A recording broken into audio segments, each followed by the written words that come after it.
እሺ ዲቤኬ እንኳን ደህና መጣ እና እስኪ ራስን አስተዋውቀን በአንዳንድ ጉዳዮች ዙሪያም ደግሞ ልታወራ እንደምትፈልግ በውስጥ አውርተን ነበረ እና እስቲ እነዛ ሀሳቦች ምንድን ናቸው?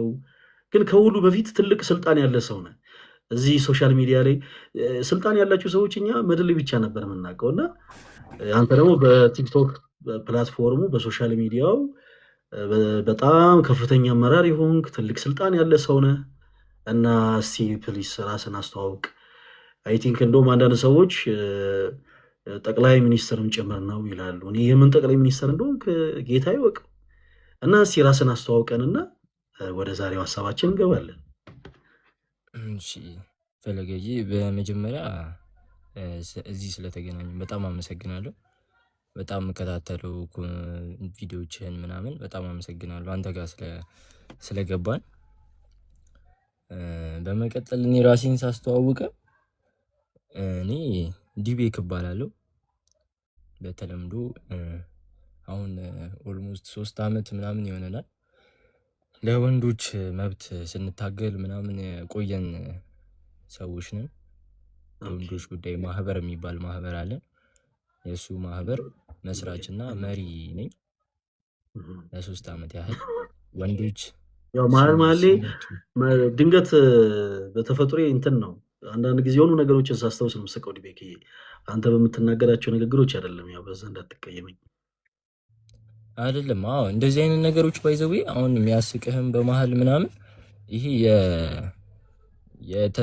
እኛም ፕሮግራም ያደረጉበት መንገድ ነው። በቃ ይታል እዛ ጠላቶች የሚሰሩበት መንገድ ነው። ይሄ ኢሞሽናችንን ኮንትሮል ያደርጉታል።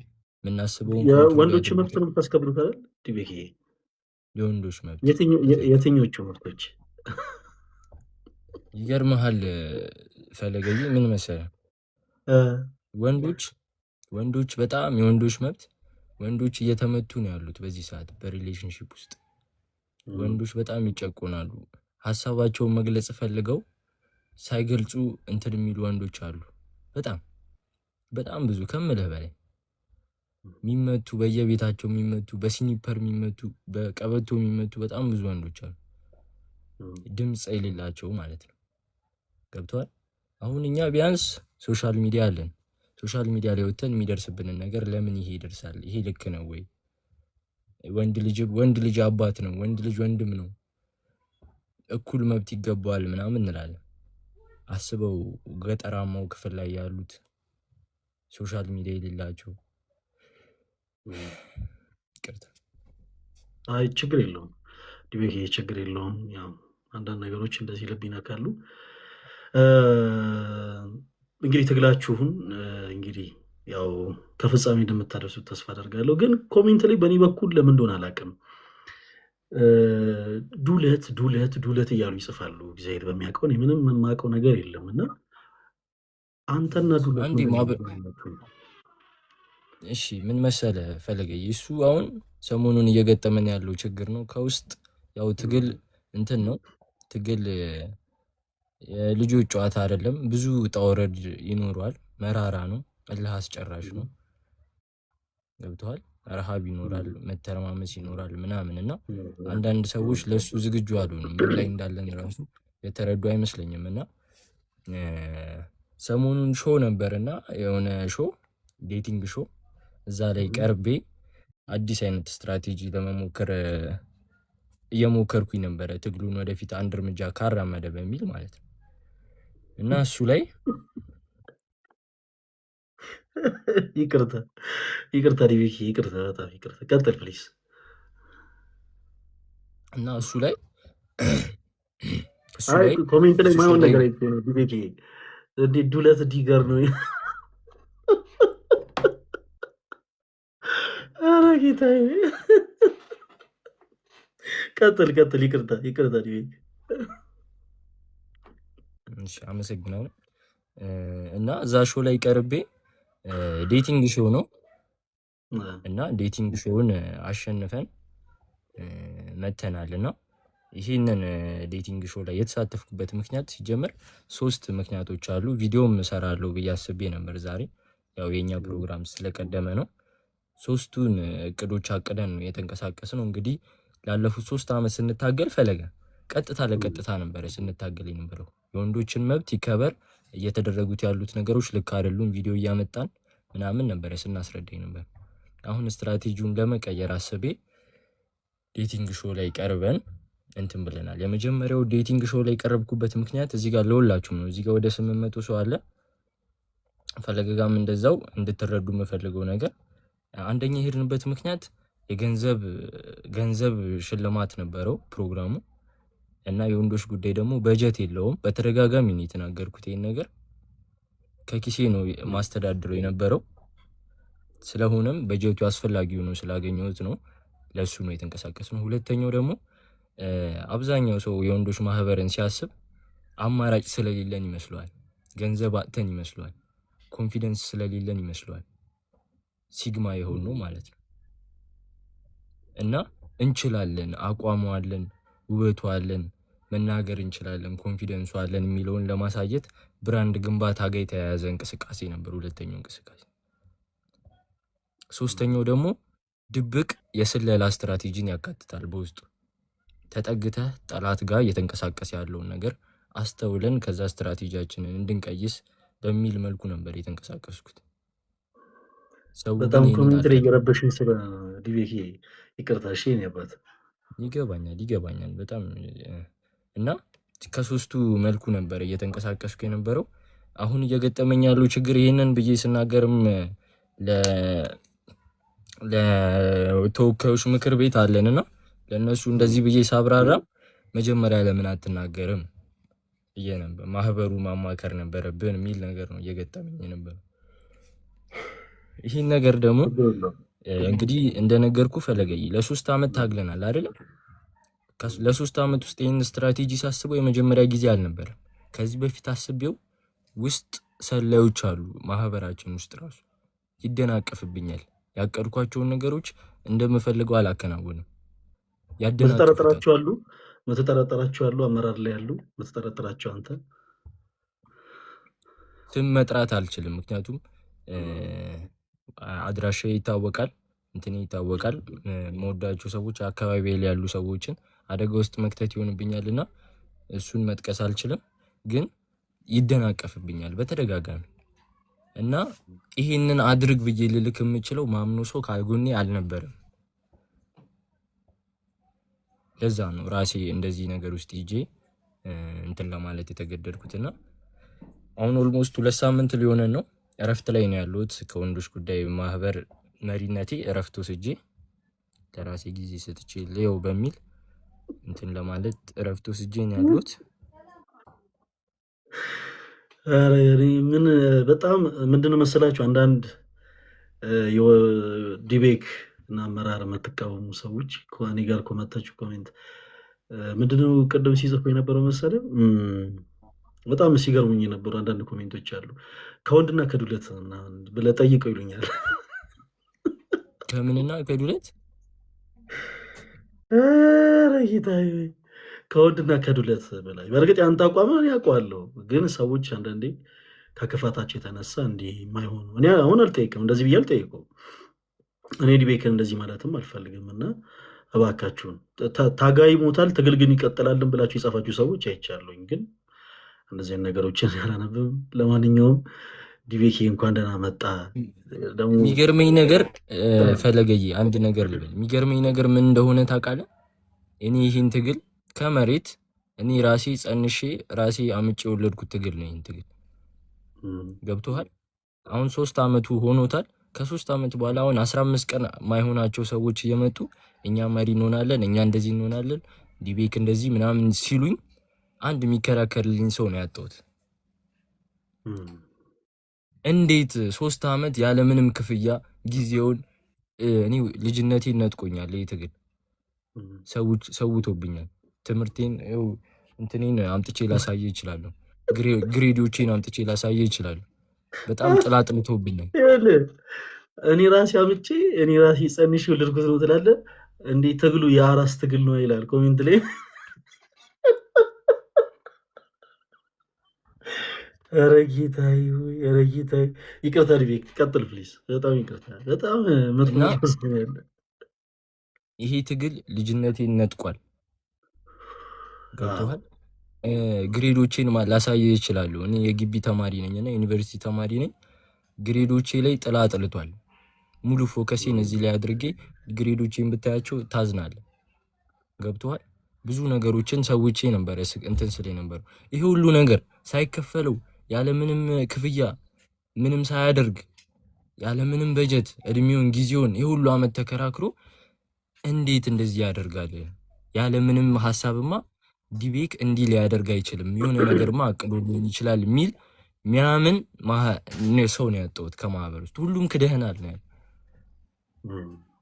አልጠበቅኩትም ይሄ ነገር እኔ ሾው ላይ ስቀርብ የሆነ ነገር እንደምባል አውቀው ነበር፣ ግን ከውስጥ እንዲባላሉ ብዬ አልጠበቅኩም ነበር። እሱ ደግሞ ይጎዳል። ከጀርቤ ነው የወጉኝ። ትክክል። ላይ ማጥራት አለብህ እንዲህ አይነት ነገሮችን ዲቤኬ እንደምታጠራቸው ተስፋ አደርጋለሁ። ለምን ያው ጠንካራነት ያው በነገሮች ረዥም ጊዜ ዋጋ ከፍለህበታል። ግን ያው እንዲህ አይነት ነገሮችን ስትናገር ይፈን አሁን ኮሜንት ላይ ልብና ኩላሊት የሚነካ ትግል ምናምን እያሉ ነው ሲጽፉ የነበረው ነገሮችን የግድ ወደ ዱለት ጎትቶ ለመውሰድ እና ብቻ ግድ የለም። እኛም በቻልነው አቅም ጸሎት እናደርግልሃለን። ትግሉን ወደ ቀድሞ አቋሙ እንደምትመልሰው ተስፋ እናደርጋለን ወንድማችን ዲቤክ። እሺ የኔ ተወዳጆች እስካሁን ያው እንጫወት ብለን ነው። እሺ ለዚህ ዓላማ አይደለም የተገናኘ ነው። ደግሞ አደራችሁን እንዳትወርዱብን። እሺ ወንድማችን ዲቤክ ስለመጣ በጣም ደስ ብሎናል። በአንዳንድ ጉዳዮች ዙሪያ የተወሰኑ አንድ ሁለት ሀሳቦችን ለማንሳት ነው ዛሬ የተገናኘ ነው እና ምናልባት የዲቤክ ጥያቄዎች ዲቤክ የሚያነሳቸው ጥያቄዎች በጣም ለብዙ ሰዎች ጥያቄ ሊሆኑ ይችላሉ።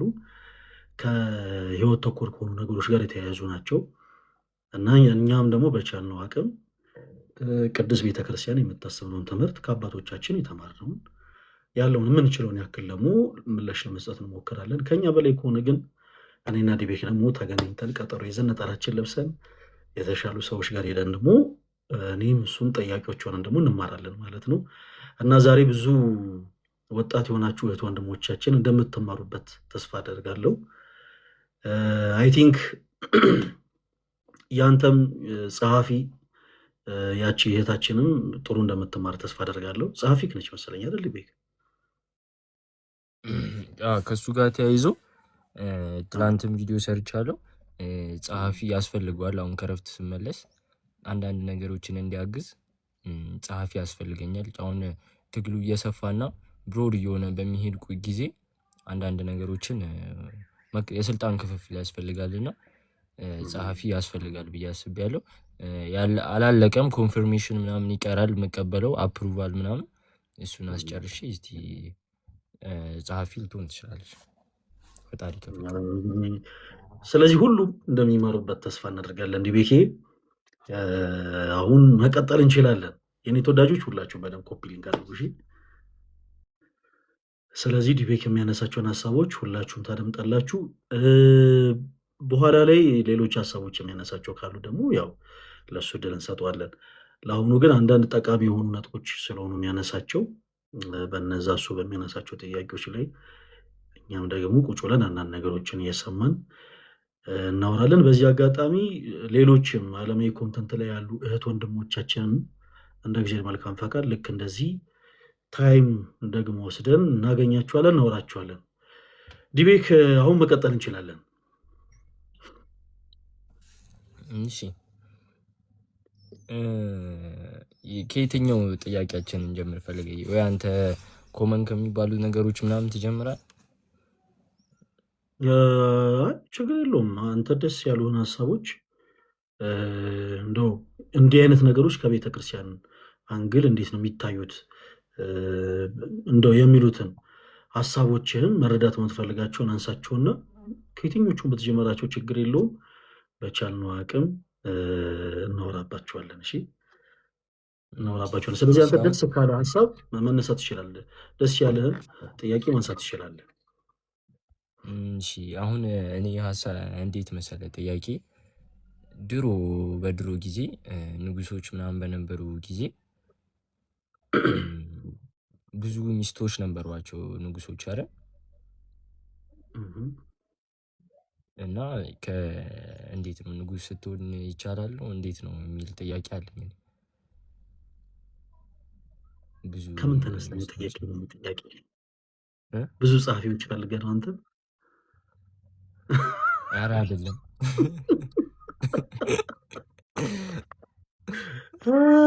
እሺ ስለዚህ የመጀመሪያው ጥያቄ ይሄ ነው። እሺ መልካም። እንዲህ አይነት ሀሳቦችን እነዚህ ምን አይነት ሰዎች ናቸው? በእግዚአብሔር የሚሉኝን ምን እንደሆነ ታውቃለህ? ይሁዳ በ30 ብሩ ዱለት ቢበላ ኃጢአት ነው ይሉኛል።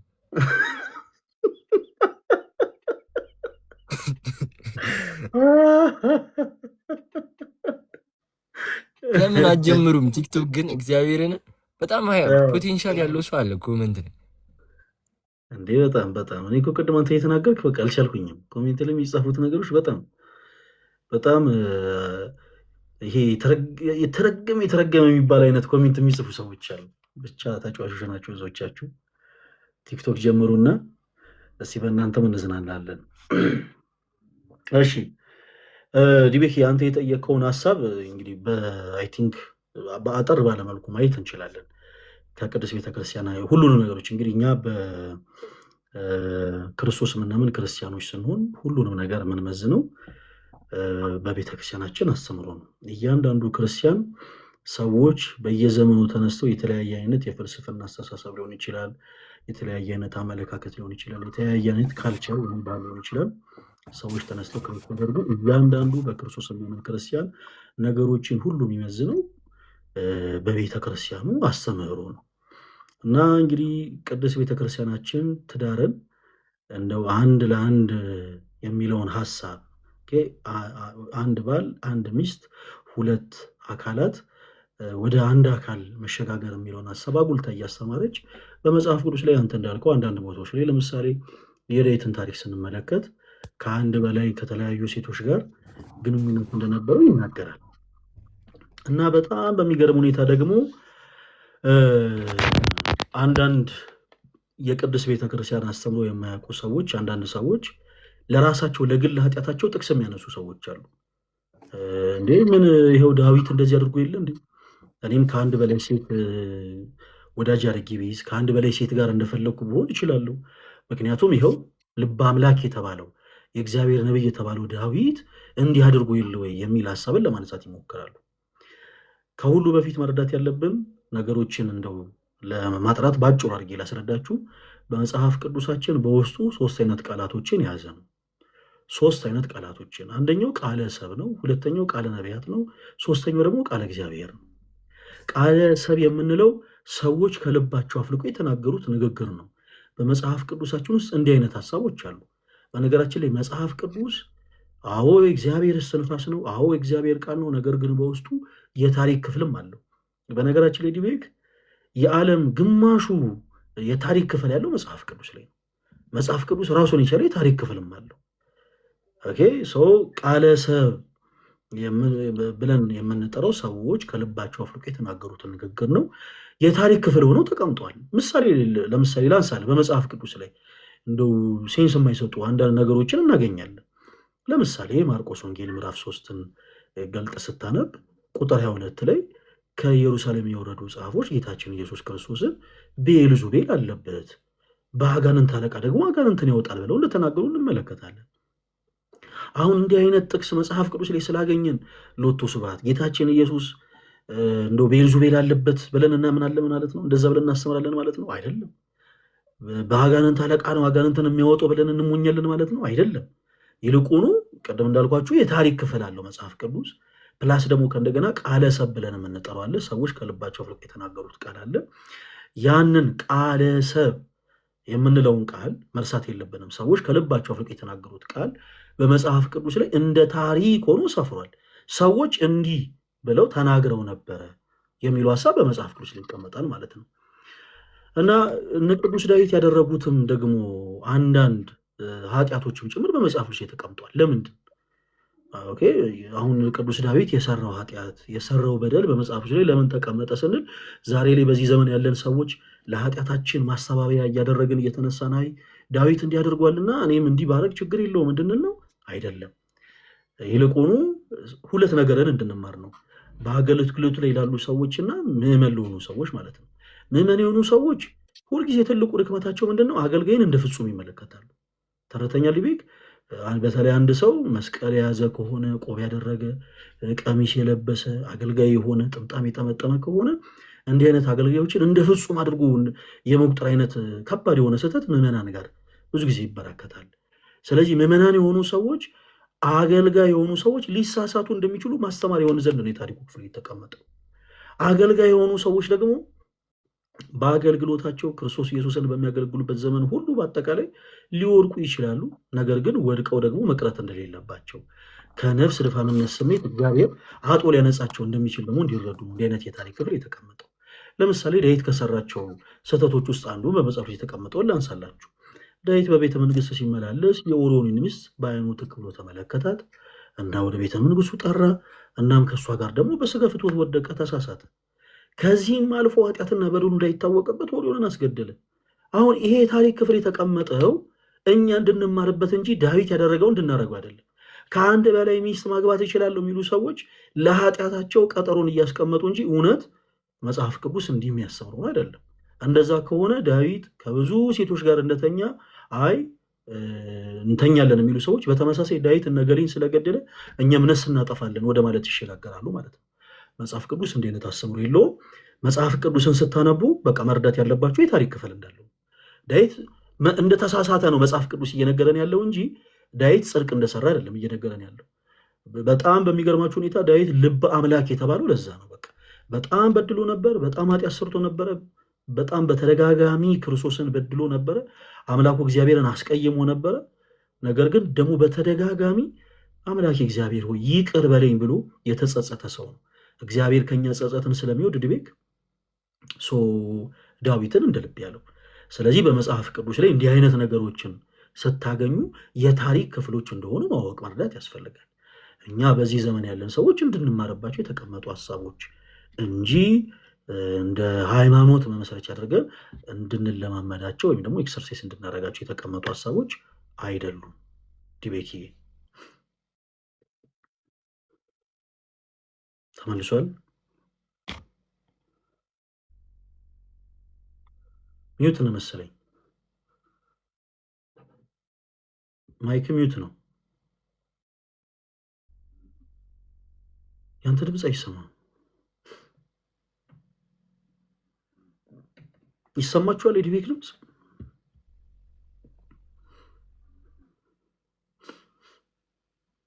ምንም አይሰማም። ኮሜንት ላይ ጻፉልኝ እስኪ የዲቤክ ድምፅ ይሰማችኋል? አይሰማም አይደል? ከእንደገና ልላክልህ ወይ በኮስት ከእንደገና ይሻላል። ዲቤክ ከእንደገና እሺ ጋይስ በደንብ ኮፒ ሊንክ አድርጉ። እሺ አደራ በደንብ ኮፒ ሊንክ አድርጉ።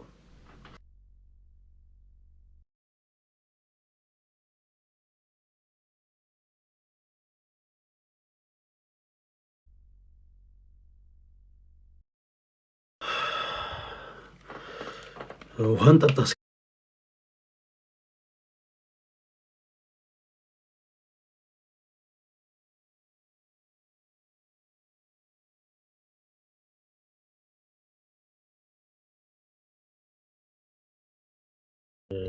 ሞር ብዙ ትኩረት ሰጥተን ራሱ ባናወራባችሁ መልካም ነበር። ቤኪ ለምን መሰለህ የእኛ ትውልድ ስፔሻሊ በዚህ ዘመን ያለው ትውልድ እንኳንስ ዘንቡብሽ ድሮንም ጤዛነሽ የሚባል አይነት ነው ለማለት የፈለግኩትን ከተረዳችሁ እንዲህ አይነት አሁን ለምሳሌ ትክክለኛ ግልጥ የሆነ ነገር አለ፣ ምንም ማሻም ያልሆነ ነገር ግን ልክ ለአንዳንድ ሰዎች የሆነን ሀሳብ ይዘው ፈርዘር ይሄዳሉ ሞር ወደ ስህተት። በአጭሩ መጠጥ መጠጣት ለአንድ ክርስቲያን አሁንም ድምጽ ተቋረጠ። ዲቤክ ለምንድን ነው? አሁንስ አሁን አለ። ልክ የሆነ ሰዓት ላይ ስታወራ ግን ድምጽ ጠፍቶ ነበረ። ስልክ ገብቶ ነው እኮ እየዘጋው ነው። ለዛ ነው የሚቋረጠው። ኦኬ ቲክቶክ ተናዶበት ነው በክህደቱ ይላሉ። ተው እኔ በክህደቱ አላውቅም። ዲቤክን ክህደት አይደለም 3 ነጥብ ተነገራችሁ አይደል እንዴ? መምራት ራሱ እኮ በስነ ስርዓት የማይመራበት እንትን እኮ ነው። እግዚአብሔርን ዲቤክ አታይ ነው አትናገር። አሁን ከአንተ ስህተት ነው የሚፈልጉት። አምባገነን ቢሆን እያረጉኝ ነው። አምባገነንማ እኮ ወንዶቹን ከምን ነፃ ወጣቸው? መልሰ ጨቆንካቸው። ተባረሃል ምናምን የሚሉ ራሱ አሉ። ተባረሃል ምን ትሰራለህ ምናምን የሚሉ አሉ። እኔ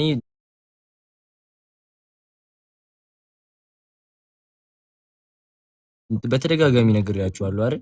እናንተ እኔ የምሰጣችሁን መመሪያ የማባረር እንጂ እኔን የማባረር ስልጣን የላችሁም። ግልጽ ነው። ቀጥልልኝ ፈለኝ። እሺ ዲቤክ እና በመጠጥ ዙሪያ የተለያዩ ሰዎች የተለያየ አይነት አመለካከት አላቸው። በመጀመሪያ ለአንድ ክርስቲያን ዓላማ አይደለም ማለት የተፈጠርነው መጠጥ እንድንጠጣ አይደለም። አሁን አስ ክርስቲያን ስናወራ እንደ ክርስቲያኒቲ የተፈጠርነው መጠጥ ልንጠጣ አይደለም። ግን መጠጥ መጠጣት ኃጢአት ነው ወይ ካልን ግን መጠጥ መጠጣት ኃጢአት ነው የሚል ሀሳቡ ግን የለም። መጠጥ መጠጣት ኃጢአት ለምንድን ነው የተፈጠርነው? ፈለግ የተፈጠርነው የዘላለምን ሕይወት ለመውረስ ነው። which means የጌታችን የአምላካችን የመድኃኒታችን የኢየሱስ ክርስቶስን መንግስቱን ለመውረስ እኔ እናንተ ኖረን ተስፋ የምናደርጋት መንግስተ ሰማያትን ለመውረስ ነው የመፈጠራችንም ትልቁ ዓላማ ያ ነው።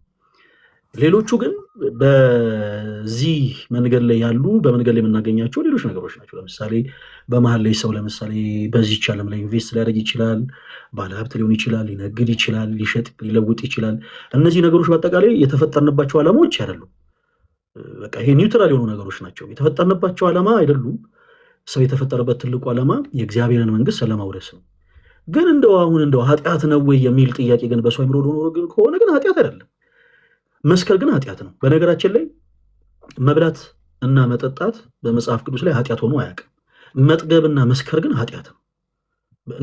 አሁን ይሄ ስለ ሲን የምናወራ ከሆነ ዲቤክ ሁለቱ ነገሮች ኃጢአቶች ናቸው። አሁን መጥገብ ሰው በልቶ የጠገበ ጊዜ የአምላኩ የእግዚአብሔርን ትእዛዝ ይዳፈራል። ልክ እንደ ፈርዖን ሙሴ የእግዚአብሔርን ሕዝብ ልቀቅ ሲለው እግዚአብሔርንም አላቅም ሕዝቡንም አልለቅም የሚል ድፍረት የተናገረው በጥጋቡ ነው።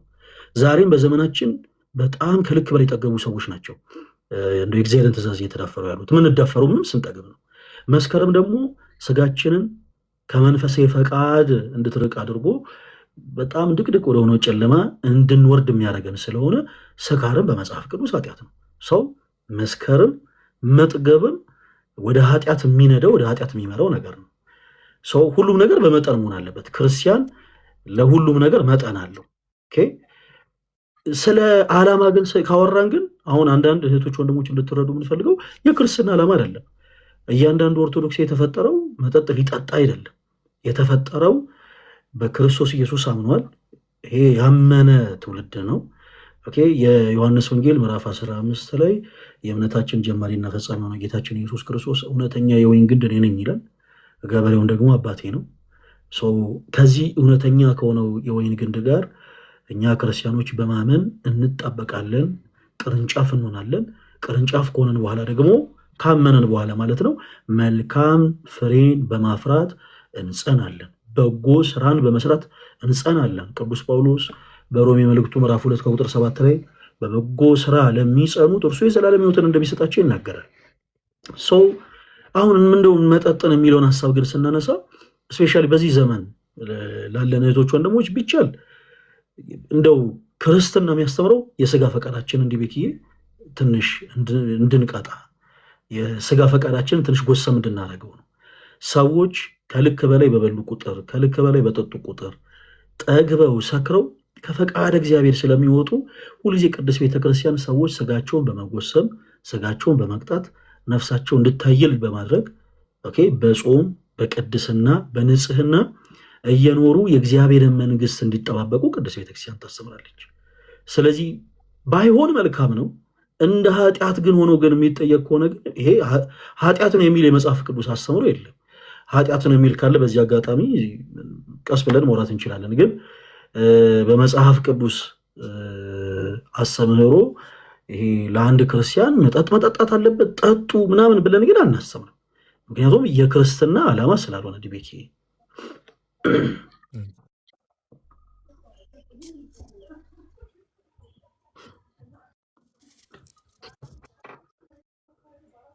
እሺ ሌላ ጥያቄ ልጠይቅ ተመልሶ። እሺ እንትን መኩራት ኃጢአት ነው እንዴ? ኦኬ የሚሆንበት አጋጣሚ አለ ዲቤኪ፣ የማይሆንበት አጋጣሚ አለ። አሁን ሰዎች ሲመኩ በእግዚአብሔር የሚመኩ ከሆነ ዲቤኪ አሁን እያንዳንዱ ነገር ጥቅስ እያወጣ መጽሐፍ ቅዱስ እያነበበን የማንሄደው ለምንድን ነው? ለአንተም ለሌሎች እህቶች ወንድሞችም ቀለል ባለመልኩ ነገሮችን እንዲረዱ ነው። ሰዎች በእግዚአብሔር የሚመኩ ትምክታቸው በእግዚአብሔር ከሆነ በእግዚአብሔር የተመካ ሰው ትምክቱ ኃጢአት ሊሆን አይችልም። ምክንያቱም እኛ ብቻ ሳንሆን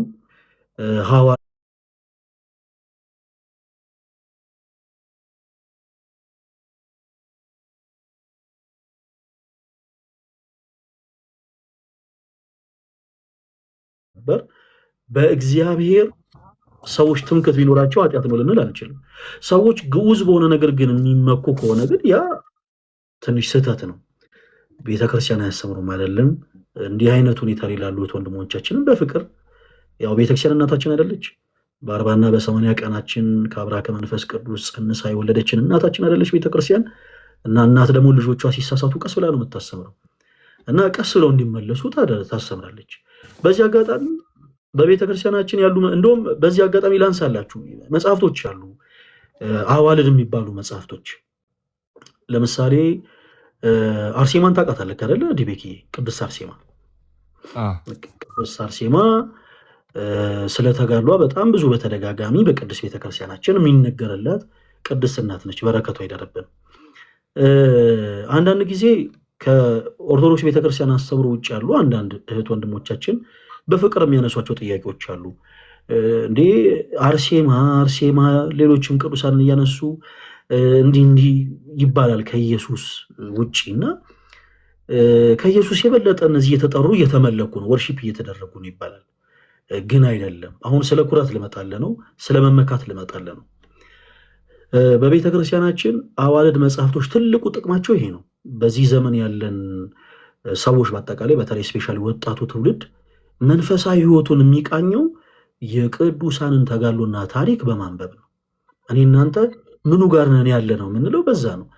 እንደው ሌላውን ተዉትና አንዳንድ ጊዜ ዲቤኪ ገጥሞ ያውቃል። ምናልባት እኔ ገጥሞኝ ስለሚያውቅ በምትኖርበት አካባቢ ሊሆን ይችላል፣ ባለህበት ሰፈር አንዳንዴ ሌሊት ተነስተው ነጠላ ለብሰው ቤተክርስቲያን የሚሄዱ ሰዎች ቅዳሴው ማያመልጣቸው፣ ማህሌቱ ማያመልጣቸው፣ ዕለት ዕለት ቅዱስ ቁርባን የሚቀበሉ ሰዎችን ስትመለከት እኔስ ምን ላይ ነኝ ያለሁ ትላለህ። ተረድተኛል አይደል? አንዳንዴ ዙሪያችን ያሉ ራስን ጠይቃለህ። አዎ ራስን ጠይቃል። ዙሪያችን ያሉ ሰዎችን መማሪያ እናደርጋለን ማለት ነው። እና ከዚህ በፊት የነበሩ ቅዱሳን ቅድም እንዳልኩት ትምክታቸው እግዚአብሔር ነበረ። ሰዎች ከዛ ውጭ ባለ ነገር የሚመኩ ከሆነ ግን ስህተትም ነው። በተጨማሪ ደግሞ ጣዖት አምልኮም ነው የምንለው። ለምሳሌ ቅድስት አርሴማ እጅግ በጣም ውብ ሴት ነበረች። በዘመኗ እጅግ በጣም ውብ የነበረች ሴት ነች። የአርሜኒያ ሀገር ተወላጅ ነች እና ይህች ቅድስት እናት በረከቷ ይደረብን በውበቷ አትመካም ነበረ። ዛሬ ላይ በዘመናችን ያሉ እህቶቻችን እግዚአብሔር አምላክ ለሌሎች የሰጠውን አይነት ጸጋ ሲሰጣቸው፣ በነገሮች ሲዋቡ፣ ጥሩ መልክ ሲሰጣቸው፣ ጥሩ ቁመና ሲሰጣቸው በኑሯቸው የሚያስቡት ምንድን ነው? ሰዎች በውበታቸው የሚመኩ ከሆነ በውበታቸው የሚኩራሩ ከሆነ ስህተት ነው። ወደ ያልሆነ መንገድ ይመራቸዋል፣ ወደ ያልሆነ መንገድ ይጥላቸዋል። ሰዎች ያላቸውን ግን ጸጋ ያላቸውን ጸጋ ለእግዚአብሔር አስገዝተው ትምክህታቸውን እግዚአብሔር ካደረጉት ግን ይሄ ኃጢአት በደል ሊባል አይችልም። እና ቅድስት አርሴማ በዘመኗ እጅግ በጣም ውብ ሴት ነበረች። በጣም የሚገርመው ደግሞ በእድሜዋም ትንሽ ሴት ነበረች። በጣም ስለ እሷ ታሪክ የምትችሉ ሰዎች በቻላችሁት አቅም ሰርች አድርጋችሁ በፈለጋችሁት ቋንቋ እንደው ብታነቡ ትንሽ ብታጠኑ ደስ ይለኛል። እና ሁለንተኗ ውብ ነበረ። በዘመኗ ያሉ የጎልማሶችን ሽንገላ ያልፈለገች በዘመኗ የነበሩ የመኳንንቶች የነገስታቶች ሽንገላ ያልፈለገች ራሷን ግን ለክርስቶስ ያስገዛች ሴት ነበረች። ሰው ከእንዲህ ካሉ ቅዱሳን ምንን ይማራል? ራስን ለእግዚአብሔር ማስገዛት። ትምክህት ሊሆን የሚገባው የክርስቶስ ኢየሱስ ስም እንጂ ያለን ገንዘብ፣ ያለን ሀብት፣ ያለን ጉልበት፣ ያለን አቅም መሆን እንደሌለበት ብዙ ጊዜ ቅዱስ ቤተክርስቲያናችን ደጋግማ ታስተምራለች። በዘመናችን ደግሞ በተቃራኒው ያሉ እህቶቻችን ቅድም እንዳልኩት እንደው እግረ መንገዴን አዋልድ መጽሐፍትም ጥቅማቸውን ልንገራችሁ ብዬ ነው። እንደው በዘመናችን ያሉ እህቶቻችንም ልክ እንደዚህ የቅነ ቅድስት አርሴማን የነ ክርስቶስ ሰምራን የነ ማርያም መግደላዊት የነ ግብፅዕት ማርያምን የሌሎችም ቅዱሳን አንስት የሚባሉ እናቶችን ታሪክ ባነበቡ ቁጥር ራሳቸውን ይፈትሻሉ። ኦኬ በዘመናችን ያሉ እህቶቻችን በብዙ ነገር ይፈተናሉ። ልክ እነ ቅድስት አርሴማ በዘመናቸው ተሸንግለው እንደነበረ ዛሬም ያሉ እህቶቻችን ከብዙ ሰዎች በጣም ከብዙ አቅጣጫዎች ሽንገላ ይቀርብላቸዋል። ነይዱ ለትልጋብዝሽ ሊባሉ ይችላሉ አንዳንድ እህቶች። ስለዚህ ያቺ እህት ራሷን ትገዛለች፣ በነገሮች አትታለልም።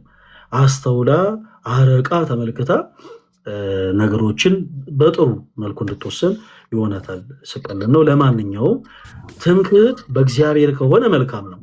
እንደነ ቅድስት አርሴማ፣ እንደነ አቡነ ተክለ ሃይማኖት፣ እንደነ ቅዱስ ጴጥሮስ፣ እንደነ ቅዱስ ጳውሎስ፣ እንደነ ማቴዎስ፣ እንደነ ማርቆስ፣ እንደነ ሉቃስ ጌታ ኢየሱስ ክርስቶስን እንደወለደችው እንደ እናታችን እንደ ቅድስት ድንግል ማርያም ከሆነ ትምክህት መልካም ነው። ትምክህት እንደ ጎልያድ ከሆነ ግን መልካም አይደለም። ባጭሩ ስንግባባ ትምክህታችን እንደ ጎልያድ፣ ትምክህታችን እንደ ዩዲት ጉዲት፣ ትምክህታችን እንደ ሌሎች ምድራዊ እንደሆኑ ሰዎች ግን ከሆነ ግን መልካም አይደለም። ሰው እኔ ገንዘብ አለኝ ምንም አይመጣም እያለ የሚመካ ከሆነ ጥሩ አይደለም። የሚኮራ ከሆነ ጥሩ አይደለም። እኔ እጅግ በጣም ቆንጆ ነኝ፣ እኔ እጅግ በጣም ወንድ ነኝ፣ እኔ እጅግ በጣም ግሬስ አለኝ፣ ሰውነቴ ቅርጽ በጣም እጅግ በጣም ለወንዶች የሚስብ ነው እያሉ ሰዎች ተራ በሆነ አላፊ ወዳቂ በሆነ ነገር የሚመኩ ከሆነ ግን ይሄ አግባብና መልካም አይደለም። ያው ሰዎች መመካት ያለባቸው በክርስቶስ ብቻ ነው። ዲቤኪ አንተም ትምክህት እሱ እንደሆነ ተስፋ አደርጋለሁ። በጡንቻ ምናምን መመካት አይቻልም። እስቲ ከእንደገና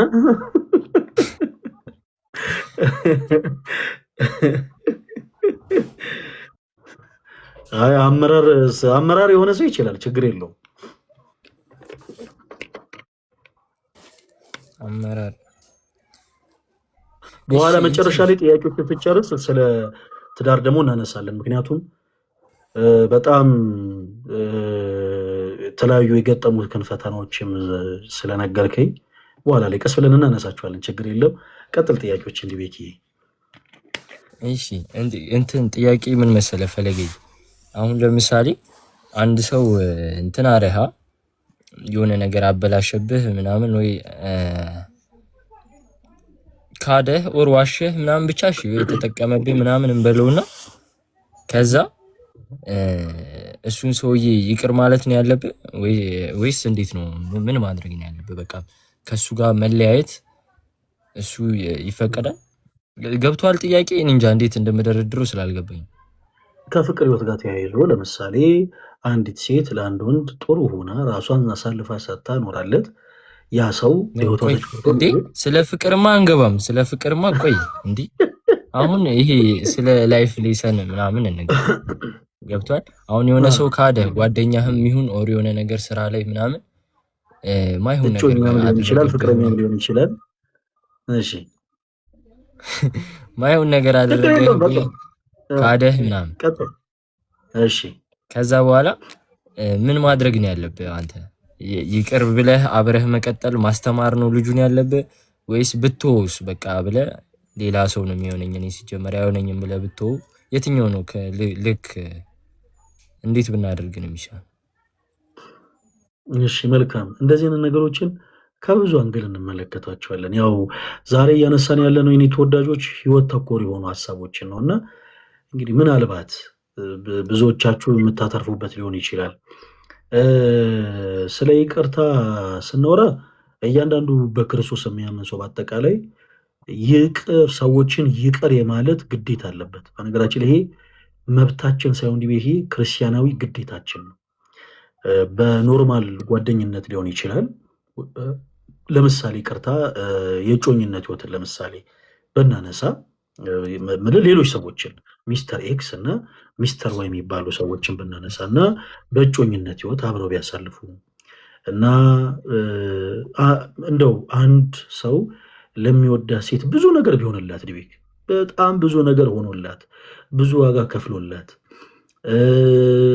ቤተሰቦቹን ሁሉ ትቶላት ጓደኞቹን ሁሉ ትቶላት ለእሷ በጣም ብዙ ዋጋ ከፍሎ ያቺ ሴት በሱ ላይ የማይሆኑ ነገሮችን አድርጋ ከሱ ህይወት ብትወጣ እና እንደው ይቅርታ የሚል ነገር ቢመጣ ይቅር ማለት አሁ ግዴታ ነው። ምክንያቱም አባታችን ነው የሚለውን ጸሎት ስንጸልይ ዲቤኪ የበደሉልን ይቅር እንደምንል አቤቱ ወደ ፈተና አታግባን እያልን ጌታችን ኢየሱስ ክርስቶስን እንለምነዋለን። በሰማይ ያለው አባታችንን እንማጸነዋለን። እናም አንድ ቅድመ ሁኔታ አለ። በቃ እኛ ሰዎችን ይቅር ማለት የምንችል ከሆነ ነው ጌታችን ኢየሱስ ክርስቶስ እኛን ይቅር ሊለን የሚችለው። ሰዎች እንዴት ነው መሰለ የበደሉንንም ቢሆን ይቅር ማለት ያለብን ለራሳችን ስንል ነው ዲቤክ። ለምሳሌ እኔ እናንተ በዚህች ዓለም ላይ ስንኖር ሰው አላየንም፣ መጋረጃ ከልሎናል፣ ጣራ ገርዶናል ብለን በጣም ብዙ በደል ሰርተን ሊሆን ይችላል። አምላካችን ክርስቶስን አስቀይመነው በድለነው ሊሆን ይችላል። ከዛ ኃጢአታችን ክርስቶስ ይቅር እንዲለን የምንፈልግ ከሆነ ከኛ ምህረትን የሚፈልጉ ሰዎችን በተመሳሳይ በዛው መንገድ ነው በዛው ወይ ነው ትሪት ማድረግ ያለብን። በቃ ይቅርታ ብለው ሲመጡ ይቅር ልናደርግላቸው ይገባል። ያ ብቻ አይደለም፣ የይቅርታ ልብ እንኳን ባይኖራቸው ዲቤክ ዘውትር ለአንተ ለምሳሌ እንደው በፐርሰናል ህይወት ላይ ዘውትር ለአንተ ጉድጓድ የሚቆፍሩ ሰዎች ሊኖሩ ይችላሉ። ዕለት ዕለት እንዴት አድርገን ይህንን ሰው እንቅበረው፣ በቃ እንዴት አድርገን እናዋርደው፣ ምን ብለን ደግሞ ስለሱ እናውራ። ይህ እንደው ከጨዋታው ነገር እንደው ራቅ እንበልና እንደው ፐርሰናሊ የእውነት ያንተን መውጣት መግባት የማያስደሰታቸው እንዴት አድርገን እንቅበረው፣ እንዴት አድርገን ጉድጓድ እንቆፍረለት፣ እንዴት አድርገን በፐብሊክ ደረጃ እንዴት አድርገን እናዋርደው ብለው በጣም ዕለት ዕለት ለአንተ ጽንፍ የያዘ ጥላቻ ኖሯቸው በአንተ ላይ መጥፎ ነገር የሚያደርጉ ሰዎች ለአንተ ይቅርታ እንኳን የመጠየቅ ልብ ባይኖራቸው እነሱን ይቅርታ ሳይጠይቁንም ይቅር ማለት ክርስቲያን ግዴታ አለብን። ነገር ግን እንዲህ ስንል የማይመስሉንን ሰዎች ወደ ህይወታችን ማምጣት አለብን ማለት አይደለም። ዲቤክ የማይመስሉንን ሰዎች ለምሳሌ በአንተ በህይወት ላይ የሆኑ ሰዎች ለምሳሌ ያገኘህ፣ ከዛ በኋላ በጓደኝነት አብረው ቆዩ እና የሆነ ነገር ተፈጠረ። ከዛ ይቅር ማለት ሌላ ጉዳይ ነው፣ ግን ደግሞ አብሮ መቀጠል ሌላ ጉዳይ ነው። ይቅር መባባል ማለት የግድ አብሮ መቀጠል ማለት አይደለም። ይቅር መባባል ማለት ከሆድ በቃ ይቅር ማለት ነው፣ ያለፈውን ነገር መርሳት ነው። ልክ ክርስቶስ እኔ እናንተ በንስሐ ስንመላለስ ያለፈውን ኃጢአታችንን ረስቶ በአዲስ ማንነት እንደሚቀበለን ሁሉ እነዛም ሰዎች ያደረጉንን ነገር መርሳት ነው፣ በቃ እንደ ቁስል አለመያዝም። ከዛ ውጭ ግን የማይመስሉ ከአንተ ጋር የማይመስሉ ከሆኑ ግን አብረህ የመዋል ግዴታ የለብህም። አብረህ የመዋል ግዴታ የለብህም። አንድ ወንድ ለምሳሌ ረዥም ጊዜ ዋጋ የከፈለላት አንዲት ሴት ከሱ ውጭ አይ ሌላ ሴት ገባኛል ብላ ሌላ ህይወት ከጀመረች በኋላ ከእንደገና የግድ እሱ ጋር መመለስ አለባት ማለት አይደለም። ይቅር ለማለት በቃ ይቅር ማለት ይችላል። ነገር ግን የግድ ደግሞ ነገሮች እንደ ድሮ መቀጠል አለባቸው ማለት አይደለም።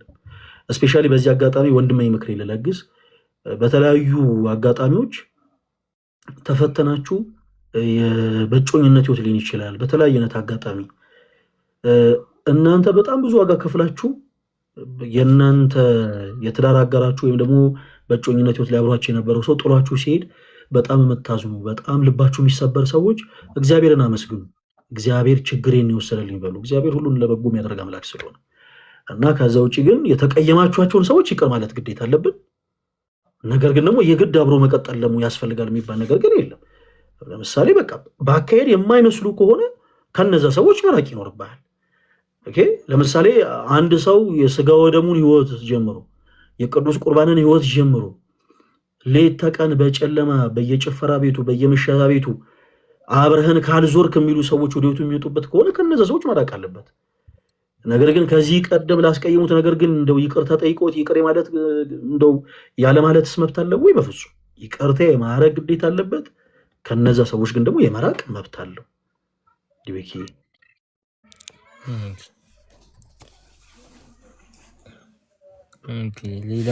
ሌላ ጥያቄ ምን መሰለህ? እንትን ለምሳሌ አሁን ምግብ ላይ ምናምን ለምሳሌ የሌላ እምነት ተከታይ ስጋ ምናምን መብላት ምናምን ከሚባለው ጋር ለምንድን ነው የተባለው እና እንዴት ነው ምናምን የሚለው ስለሱ ነገር።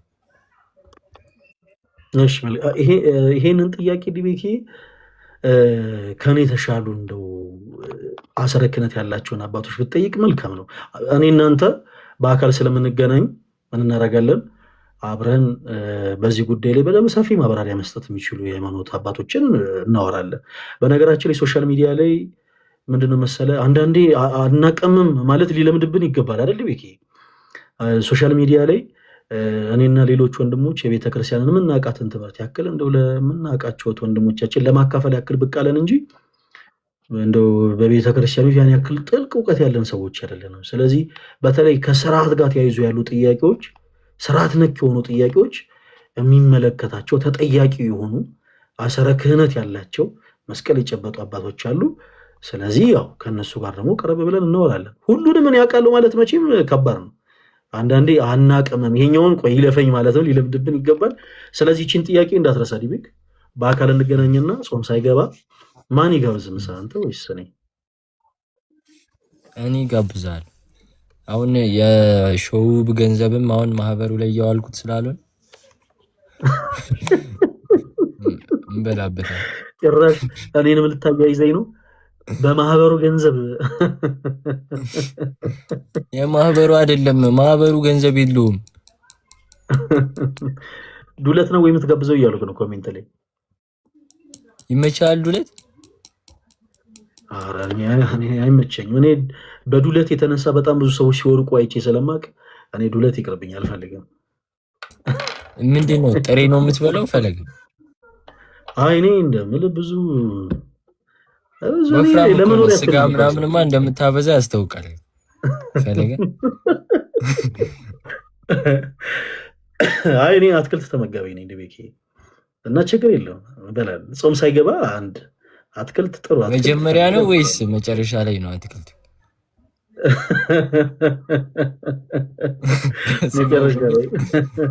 መጨረሻ ላይ ነው።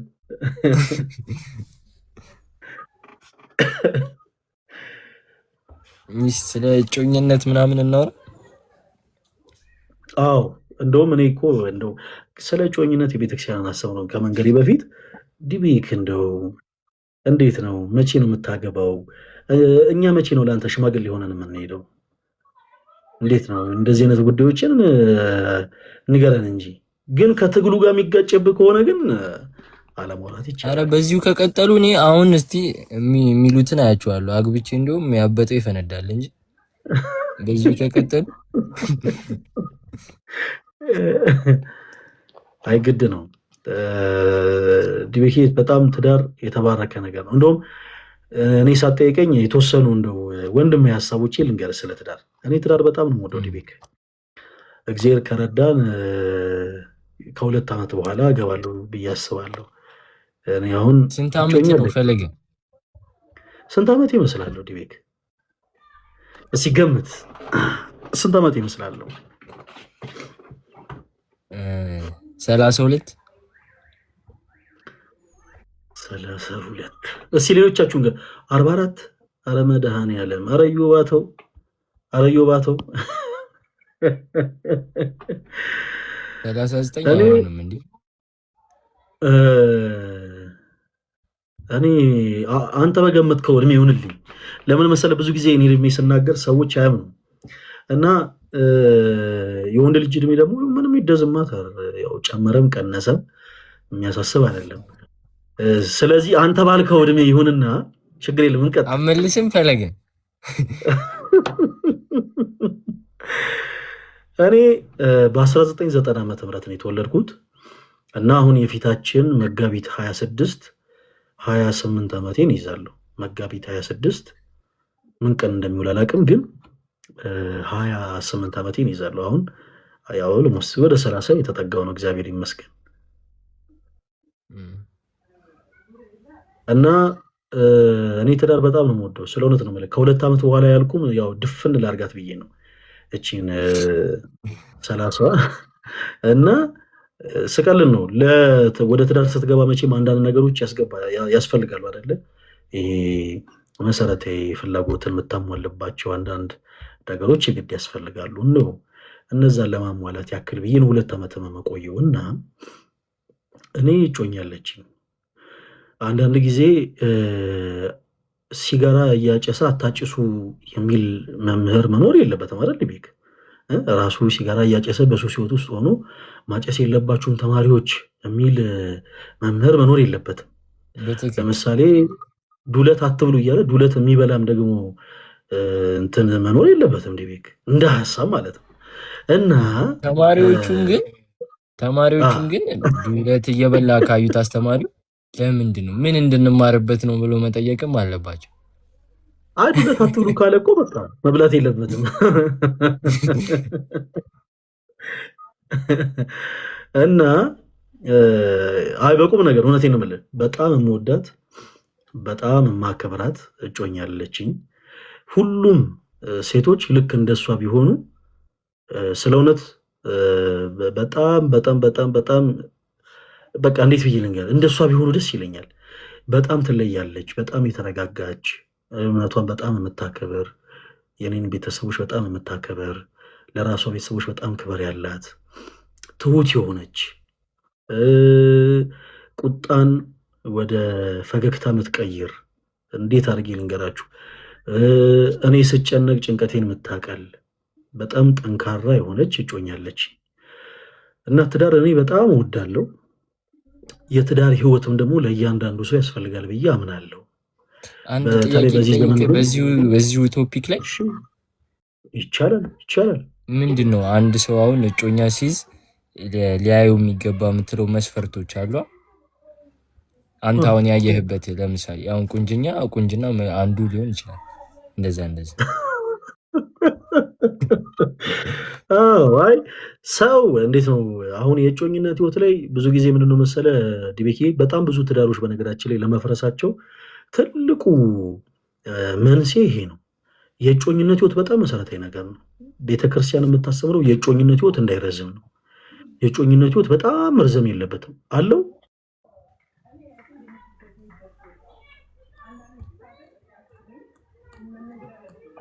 አለ ተቋርጬ ያለው አለ ተመለስኩ። እሺ። እና የእጮኝነት ህይወት በጣም መሰረታዊ ነገር ነው። ቤተክርስቲያን ባይሆን የምታስተምረው የእጮኝነት ህይወት እንዲያጠር ነው። የእጮኝነት ህይወት መርዘም የለበትም። በጣም እንዲረዝም ቤተክርስቲያን አታስተምረው። ምን ያህል ጊዜ ለምሳሌ የእጮኝነት ህይወት ላይ እስካሁን ድረስ ባሉ እንግዲህ መምህራንም ጭምር እኛም ስንማርም ጭምር በተደጋጋሚ የሚነገረው ከ2 ዓመት ባይረዝም መልካም ነው። እንዲህ ስለሆነ ሪዝኑ እንዲህ ስለሆነ ሳይሆን እንደው የሚመከረው ማለት ነው። ይሄ ሃይማኖት አይደለም፣ ጀስት ስርዓት ነው። ይሄ ስናት ዶክትሪን ዶግማ አይደለም፣ ስርዓት ነው፣ ካነን ነው። እና እንደ ሀሳብ ግን የቤተክርስቲያን መምህራን ከ2 ዓመት ባይበልጥ መልካም ነው ብለው ያስተምራሉ። የእጮኝነት ህይወት ላይ ሰው እንዴት ነው መምረጥ ያለበት? ምን ብሎ ነው እንዶ ፈጣሪው መጠየቅ ያለበት? በጣም ወሳኝ ጥያቄ ነው ዲቤክ።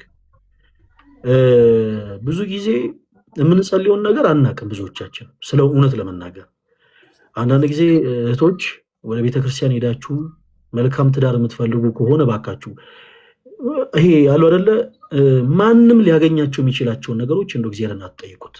እንዴት ነው አባባሌ? ለምሳሌ ቤተክርስቲያን ድረስ ሄደሽ እህቴ ነጠላ ለብሰሽ ከቤትሽ ተነስተሽ በጣም ብዙ ኪሎ ሜትር ርቀሽ ሄደሽ ገዳማት፣ አድባራት፣ የተለያዩ ቦታዎች ላይ ተገኝተሽ አምላኬ ሆይ ገንዘብ ያለው ቆንጆ የሆነ ቁመቱ እንደዚህ የሆነ ትከሻው እንደዚህ የሆነ ወይም ደግሞ እንደ ወንድ የሆነ ወይም ደግሞ እንዲህ አይነት የሆነ ሀብታም የሆነ መኪና ያለው ቤት ያለው ወንድ ስጠኝ እየተባለ ጸሎት አይደረግም። ለምን እንዳልኩ ነግራችኋለሁ። እንዲህ ተብሎ ጸሎት አይደረግም። በተመሳሳይ የወንድሞች የእናንተ አያኛሳ አንዳንድ ወንድሞች ደግሞ ጸጉሯ እንዲሆነ መልኳ ከዛ ደግሞ ሰውነት ቅርጿ ምናምን እንዲሆነ ምናምን የምትሉ ሰዎች እንዲህም ተብሎ ጸሎት አይደረግም። የእጮኝነት ህይወት የሚያስፈልገው ይኸውላችሁ ለዚህ ነው። ለምሳሌ ዲቤክ አንድን ሰው እኔ እናንተ ጠርተን እስክሪብቶና ወረቀት ይዘን እስቲ ምን አይነት ሚስት ነው የምትፈልገው? እስቲ ምን አይነት እንደው በአንተ ኢማጂኔሽን ምን አይነት ሴት እግዚአብሔር ቢሰጥ ነው የምትፈልገው ብለን ብንጠይቀው እንዲሆነች ብሎ ይዘረዝርናል። እኔ እናንተ እንጽፋለን። ጽፈን መጨረሻ ላይ እጮኛ አሁን ፈለገ ኢንጌጅ ካደረግክ በኋላ የሚባለው ነው ወይስ ከተዋወቅ ጀምረህ? አይ ከተዋወቅ ጊዜ ጀምሮ የእጮኝነት ወቅት ነው እና ከዛ በፊት ግን እጮኛን ለመያዝ ሰዎችን ስጠይቃቸው ፍላጎታቸውን ተዘርዝሮ አንዲትን እህት በተመሳሳይ ምን አይነት እጮኛ ነው የምትፈልጊው? ምን አይነት ሰው ነው ማግባት የምትፈልጊው ስትላት እንዲህ የሆነ ኳስ ማያይ በዚህ ወጥቶ በዚህ ገብቶ በጊዜ የሚገባ ምናምን ትልህና መጨረሻው እዚህ ኳሊስቱ ፐርፌክሽን ይሆናል። በቃ ማመን አለብን እዚህ ምድር ላይ ፐርፌክት የሆነ ወንድ የለም። እዚህ ምድር ላይ ፐርፌክት የሆነች ሴት የለችም።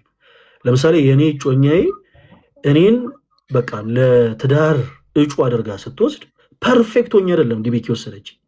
ተረድተኛል? አሁን ለምሳሌ እኔ መንፈሳዊ አገልግሎት ላይ አገልጋይ ነኝ። የምችለውን ያክል በቤተክርስቲያን ውስጥ ማቃተን ያክል ለተወሰኑ ሰዎች አከፍላለሁ። ግን በጣም ብዙ ድክመቶች አሉብኝ። ስለዚህ ያቺ ሴት እኔን የራሷ ለማድረግ ስታሰብ ፐርፌክት ሆኜ አይደለም። በተመሳሳይ እኔም ደግሞ ልክ እንደዚህ ፐርፌክሽን የሚባል ነገር የለም።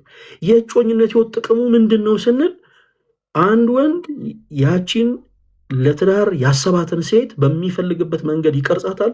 እሷም ደግሞ ያንን ወንድ በምትፈልግበት አይነት መንገድ ትቀርጸዋለች። በቃ እዛ ላይ ነው እናንተ የምትፈልጓቸውን ነገሮች በአጠቃላይ ሼፕ የምታስይዙት ማለት ነው። ቀዳሚ ነገር መሆን ያለበት ምንድነው እህቶች ወንድሞችም ጭምር በቃ ፈሪሃ እግዚአብሔር ያላት ፈሪሃ እግዚአብሔር ያለው ኦኬ፣ ቤተሰቤን የሚያከብር ቤተሰቤን የምታከብር ሃይማኖት ያለው ሃይማኖት ያላት እኔን ከልቡ በፍጹም ልቡ የሚወድ የሚያፈቅር ብለሽ ጸሎት ነው ማድረግ ያለብሽ። አንተም በተመሳሳይ እኔን በፍጹም ልቧ በፍጹም እንደው ሐሳቧ በሁለንተኗ እኔን የምትወድ የምታከብር ብለህ ጸሎት ማድረግ አለብህ። በነገራችን ላይ በስርዓተ ቤተክርስቲያን ጥንዶች ሲገቡ ተመልክታችሁ ከሆነ እጆቻቸውን በወንጌል ላይ ጭነው ቃለ መሐላ ይፈጽማሉ እና ቃለ መሐላ ሲፈጽሙ ምን እያለው ነው የሚፈጽሙት? በህመሟና በችግሯ ጊዜ በደስቷና በሐዘኗ ጊዜ ካጠገቧ ላለለይ ከእርሷ ጋር ለሆን በተቀደሰች ኦርቶዶክሲት ጉባኤ ፊት ቃል እገባለሁ ብለው ነው ቃል የሚገቡ። ስለዚህ እንዲህ አይነት ነገሮች ሱር ፕሮሰስ በእጮኝነት ህይወት ላይ ተቀርጸው የሚመጡ ናቸው ማለት ነው። ስለዚህ አንድ ሰው እጮኛን ሲፈልግ መጸለይ ያለበት ቀዳሚ ነገሮች እነዚህ ናቸው። ሰው እንደ ፍላጎቱ ነው። ኦኬ፣ ለምሳሌ ዲቤክ አንተ አሁን አንዲት እንደው የትዳር አጋርህን በሆነ መንገድ ትዳር የመሰረቱ ሰዎችን ብትጠይቋቸው ትዳር እንዴት እንደጀመሩ ብትጠይቋቸው በተለያየ አይነት መንገድ ነው ትዳር የጀመሩት። ሁሉም ሰው መልክ አይቶ አይደለም ትዳርን የሚጀምረው። በተለያየ አይነት አጋጣሚ ባላሰቡት ሁኔታ ወደ ትዳር ህይወት ውስጥ ይገባሉ። ባላሰቡት ሁኔታ እንዴት ወደ ትዳር ገቡ ስንል ግን ይሄ ፐርፌክሽን የሚባለውን ነገር ፐርፌክት የሆነን ሰው መፈለግ አቆመው በእጮኝነት ህይወት ላይ በመቀራረጻቸው ነው። ስለዚህ ሰዎች በመጀመሪያ ጮኛ የሚፈልጉ ከሆነ መጸለይ ያለባቸው ፈራ እግዚአብሔር ያለው ፈራ እግዚአብሔር ያላት ሃይማኖት ያለው ሃይማኖት ያላት ቤተሰቦቼን የሚያከብር ቤተሰቦቼን የምታከብር በፍጹም ልቡ የሚያፈቅረኝ በፍጹም ልቧ የምታፈቅረኝ ሴትን ስጠኝ ብለው ነው እግዚአብሔርን ሊማጸኑ የሚገባው። ዲቤክ ሌላ የምታነሳው ጥያቄ አለ? ምን ያህል እድሜ ልዩነት ነው የሚፈቀድ? እንግዲህ በእድሜ ዙሪያ ዲቤክ አንድ ሰው ለአቅመ አዳም አንዲትም ሴት ለአቅመ ሔዋን እስከደረሽ ድረስ በ4 ዓመት ተበላለጡ። በስንት ዓመት ነው የምትበላለጡት? በ10 ዓመት ነው ወይ በዚህ ዓመት ነው ወይ የሚል ነገር የለም። በእኛ ቤተክርስቲያን 20 ዓመት ምናምን ቢሆንም ችግር ነው። 20 10 ምናምን ምንም ችግር የለውም። እነዛ ሰዎች ቅድም እንዳልኩ ትዳር መስፈርቱ እድሜ አይደለም፣ መስፈርቱ ሀብት አይደለም፣ መስፈርቱ የተለያዩ ነገሮች አይደሉም። መስፈርቱ አንደኛው ትልቁ ነገር ፈቃደ እግዚአብሔር ነው። ለምሳሌ አባታችን አዳም ሲፈጠር የ30 ዓመት ሰው ሆኖ ነው የተፈጠረው። እናታችን ሔዋን ደግሞ የ15 ዓመት ሴት ሆና ነው የተፈጠረችው። በመካከላቸው የ15 ዓመት የእድሜ ልዩነት አለ። አሁን በዘመናችን ያሉ ሰዎች ልክ ትዳርን ሲያስቡ ገንዘብን አስባ ከሆነ ለምሳሌ በ30 ዓመት የሚበልጣትን ሰው ለማግባት የምትሄደው ይሄ ስህተት ነው። ማንንም አሁን እንደዚህ አይነት ሰዎች ራሳቸውን የሚጎዱት በነገራችን ላይ ብዙ ጊዜ እኛም በተለያዩ አጋጣሚዎች አስቴቶች የማንሰጠው ለዛ ነው። እንዲህ አይነት ሰዎች በመጀመሪያ የሚጎዱት ራሳቸውን ስለሆነ፣ ነገር ግን በፈቃድ እግዚአብሔር ግን በጊዜ ሂደት ስሩ ፕሮሰስ ቅድም እንዳልኩ በተለያዩ አይነት አጋጣሚዎች ትዳርን የሚመሰርቱ ሰዎች ይኖራሉ።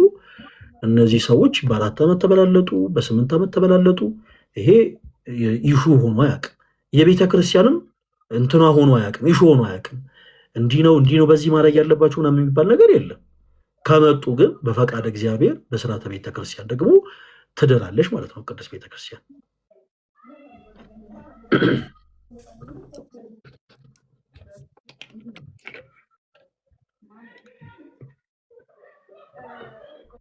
ምን መሆን ያስፈልጋል በቤተክርስቲያን ለማግባት? በቤተክርስቲያን ብታገባ በጣም ደስ ይለኛል። በዚህ አጋጣሚ ሊቢክ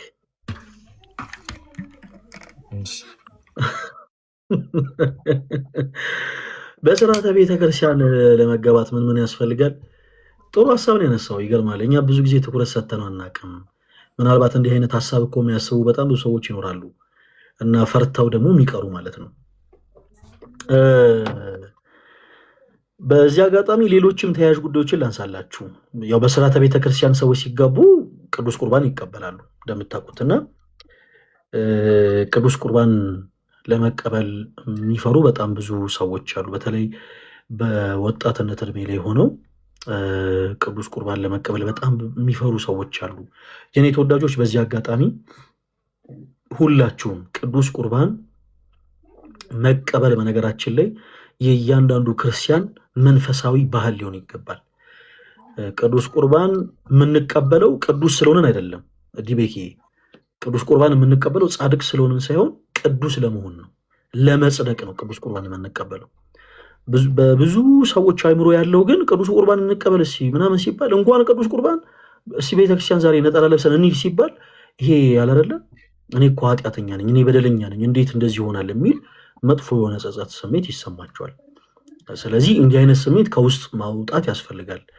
የጌታችን የኢየሱስ ክርስቶስ ቅዱስ ስጋው እና ክቡር ደሙ ዛሬም ድረስ በቤተክርስቲያን የሚፈተተው ለኛ ለኃጣኖቹ ነው እንጂ ለጻድቃን ማለት ለኛ ለኃጣኖቹ ነው። ስለዚህ ዘወትር ሳንሰንፍ ልንተጋ ይገባል።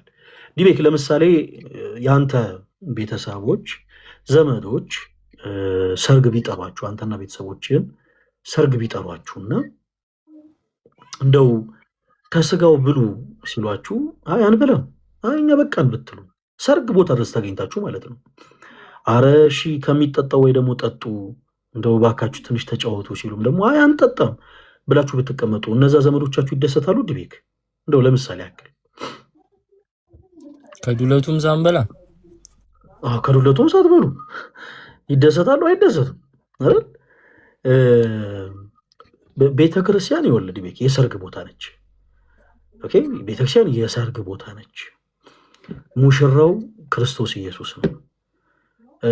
እዛ በሰርጉ ቦታ ላይ የተሰበሰበን እኛ ማኞች በአጠቃላይ ከዚህ የሰርጉ ቦታ ላይ ከቀረበው ድግስ ከቅዱስ ስጋው ከክቡር ደሙ ሳንቀበል የምንኖር ከሆነ የሚቀየመን ክርስቶስ ነው፣ የሚያዝንብን ጌታ ነው። ስለዚህ በዚህ በፍጹም በተለይ ወጣት የሆናችሁ ወንድሞች በፍጹም ልትርቁ አይገባም። በዚህ አጋጣሚ በህብረት ቅዱስ ቁርባን ልንቀበል ነው። መቼ? የፊታችን የካቲት 16 ሁለት። እናም በህብረት ከኛ ጋር ቅዱስ ቁርባን መቀበል የምትፈልጉ ወንድሞች ስንት ሰዓት መገኘት እንዳለባችሁ፣ የት መገኘት እንዳለባችሁ፣ ቀኑ መቼ እንደሆነ፣ ጉባኤው እስከ ስንት ሰዓት እንደሚቆይ በውስጥ እንነግራችኋለን። መመዝገብ የምትፈልጉ አንድ ቪዲዮ ሰርቻለሁ። ኦርቶዶክስ ወጣት የሚል የቲክቶክ አካውንት አለ። እዛ ላይ ገብታችሁ መመዝገብ እንፈልጋለን እያላችሁ ጻፉልን፣ ለሁላችሁ እንመልሳለን። እና በህብረት ነጠላችን ይችላል።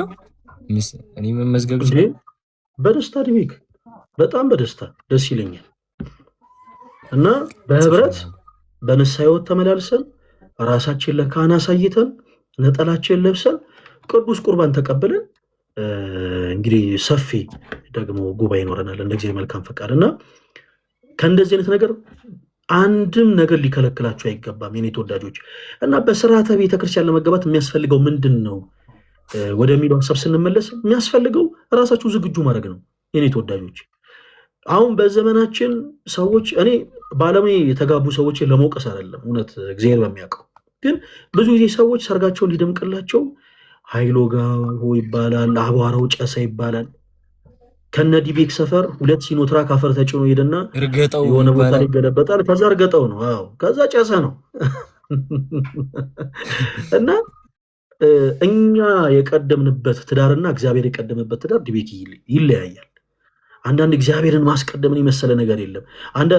በዘመናችን አሁን ባለንበት ሰዓት ዲቤክ አንዳንድ አርቲስቶች በስርዓተ ቤተክርስቲያን ሲገቡ እመለከትና በጣም እገረማለሁ። በቃ እነሱ ማንም የማይቀማቸውን በጎ ዕድል መርጠዋል። በትዳራቸው እኛን ንቅደም ሳይሆን ያሉት እግዚአብሔርን ያስቀደሙት። ይሲ ቤተሰብ ሊፈልግ ይችላል፣ ግን የለም በቃ እግዚአብሔር ይቅደም ብለው በስርዓተ ቤተክርስቲያን የተጋቡት። የሚያስፈልገው ምንድነው ሲባል ጻድቅ መሆን አይጠበቅባችሁም፣ ቅዱስ መሆን አይጠበቅባችሁም። የምትመጡት ወደ ቤተክርስቲያን ለመንጻት ነው። ራሳችሁን ብቻ አዘጋጁ። በየትኛውም አይነት ህይወት ላይ ልትኖሩ ትችላላችሁ። ሁሉ ነገር ሰዎች መፍታት ያለባቸው በካህናት በኩል ነው። ያንን ጉዳይ መፍታት የሚችሉት ካህናት ስለሆኑ ማለት ነው። ስለዚህ ወደ ሳይካትሪስት ሳይሆን ወደ መንፈሳዊ ሳይካትሪስቶች፣ ወደ ካህናት አይንተ እግዚአብሔር ወደሆኑት ካህናት ባልም ሚስትም ቀርበው በደንብ ሊያወሩ በደንብ ሊነጋገሩ ይገባል። ከዛ ውጭ ግን የግል የሆነ ውሳኔ ሰዎች መውሰድ የለባቸውም። ዲሚኪ እሺ እንትን ሌላ ጥያቄ ምን መሰለህ ፈለግ ንስሐ አባት እንዴት ነው የሚመረጠው? እንዴት ነው የምታገኘው? መች መች ነው የምታገኛቸው? ምናምን እንዴት ነው ሙሉ ፕሮሰሱ? እንዴት ከመጀመሪያው ጀምሮ? ኦኬ ዱለት መብላትን በቃ ምን ተጸጽታል ማለት ነው? ልሰላ ተገባበት ነው ድሪቤክ። እሱ ኤአይ ነው እኮ። ኦኬ ኤአይ ከሆነማ ችግር የለውም። እሺ ንስሐ አባት የሚያዘው እንዴት ነው? በባለፈውም ተጠይቄ ነበር። ይገርማል ላይ ብለ ሆኜ ንስሐ አባት ብዙ ጊዜ በተለይ አሁን ወጣት የሆኑት ወንድሞቻችን በአብዛኛው የላቸውም እና ንስሐ አባት ለመያዝ ብዙ ጊዜ የሚከብድ ነገር አይደለም። ወደ ቤተክርስቲያን መጥተው በሁሉም አብያተ ክርስቲያናት እንደምታውቀው ሰንበት ትምህርት ቤት የሚባል ተቋም አለ አይደለ? ዲቤክ የሰንበት ትምህርት ቤት ተቋም አለ። ስለዚህ ወጣት የሆናችሁት ወንድሞቻችን ራሳችሁን ወደ ቤተክርስቲያን በመውሰድ የሰንበት ትምህርት ቤት ተቋማት ጋር በመቅረብ ንስሐ አባት እንደምትፈልጉ መናገር ብቻ ነው ከእናንተ የሚጠበቀው። በሰንበት ትምህርት ቤቱ ላይ የግንኙነት ክፍል የሚባል ክፍል ስላለ እናንተ ንስሐ አባት እንድትይዙ የማድረግ ግዴታውን ደግሞ ራሱ ይሰራል ማለት ነው። የእናንተን አድራሻ ተቀብለው ከንስሐ አባቶቻችሁ ጋር ያገናኟቸዋል።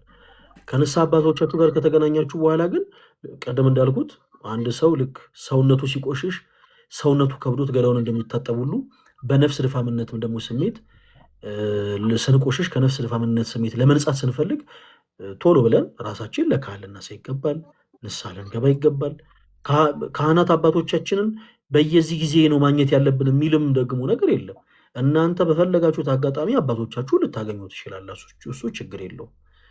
ስለዚህ ለመያዝ ግን ንስሐ አባት የሌለን ሰዎች ንስሐ አባት ለመያዝ ግን አቅራቢያችሁ ወዳለ ደብር፣ አቅራቢያችሁ ወዳለ ቤተክርስቲያን ገብታችሁ ወደ ሰንበት ትምህርት ቤት ተጠግታችሁ የደብሩ ሰንበት ትምህርት ቤት ንስሐ አባት እንዲያስይዛችሁ መጠየቅ ትችላላችሁ። የደብሩም ደግሞ ሰንበት ትምህርት ቤት እናንተን ይተባበራችኋል እና ምንም እንዳታስቡ። ዲቤክ ለአንተ ደግሞ እኔ አስይዛለሁ፣ ምንም እንዳታስብ።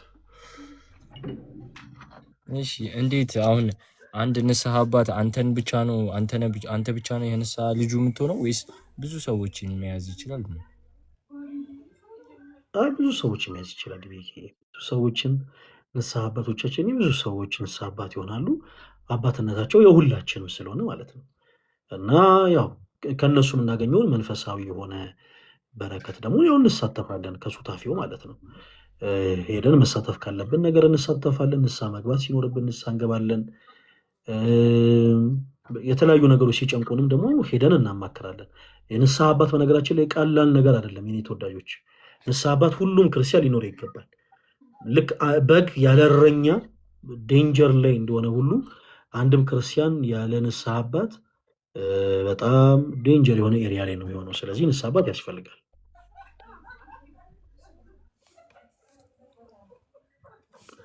እሺ አሁን እኮ ስለ መስፈርቶቹን ነው ላሽ ንስሐ ለመግባት ዲቤኪ ምንም የነፍስ አባት ለመያዝ ምንም አይነት መስፈርት አያስፈልግም። ከአንተ የሚጠበቀው በቃ ራስን ዝግጁ ማድረግ ነው። ወደ ሰንበት ቤት ተቋማት ሄዳችሁ ንስሐ አባት መያዝ እንደምትፈልጉ ትነግራላችሁ። ከዛ የሌላውን ስራ እነሱ ናቸው የሚሰሩት። ካህናት አይንተ እግዚአብሔር ስለሆኑ ከነፍስ ድካምነት ስሜት ለመንጻት ሄደን በንስሐ ሕይወት ለመመላለስ ከእንደገናም ደግሞ ለብዙ መንፈሳዊ የሆኑ ደግሞ ሀሳቦች እያንዳንዱ ክርስቲያን ወደ ሳይካትሪስት አይደለም መሄድ ያለበት፣ ወደ መንፈስ አባቱ ነው። ስለዚህ ወደ ንስሐ አባቶቻችን ቀርበን እነሱን ልናማክር እነሱ ጋር ልንቀርብ ይገባል። ወደዛ ለመሄድ በጣም ብዙ መስፈርት የለም። እግዚአብሔር ከረዳን ደግሞ ዲቤክን እንግዲህ እንደምንም ወደ ትዳር ሕይወት የሚገባ ከሆነ እኛ ሽማግሌ ሆነን ስንሄድ ቶሎ ብለን ንስሐ አባት እንዲይዝ አድርገን በንስሐ ሕይወት ተመላልሶ ደግሞ ያው እንግዲህ በስርዓተ ቤተክርስቲያን ያገባ ይሆናል እግዚአብሔር ከረዳን። እኔ የምልህ ፈለገ ሽማግሌ ልከህ አንፈልግም ምናምን ሊሉ ይችላሉ። እኔ የለሁበትም። እኔ ይሄንን ራስ ተወጣ ዲቤክ ሊሉ ይችላሉ እንዴ? እኔ የለሁበትም። ሰምተህ ታውቃለህ? ጀነራል ነው ልጅ ልትልቅ አስባል ማለት ነው ካሉ ምንድን ነው የሚደረገው? ያው እግራቸው ላይ መውደቅ ነው መጥለፍ ምናምን ከዛ በኋላ ነው የሚቻለው ማለት ነው። ኧረ በለው አንተ ከእህቶች ጋር ልታጣላኝ ነው ቤክ። አንተ ከእህቶች ጋር ልታጣላኝ ነው። መጥለፍ እንዴ ስልካቸውን ነው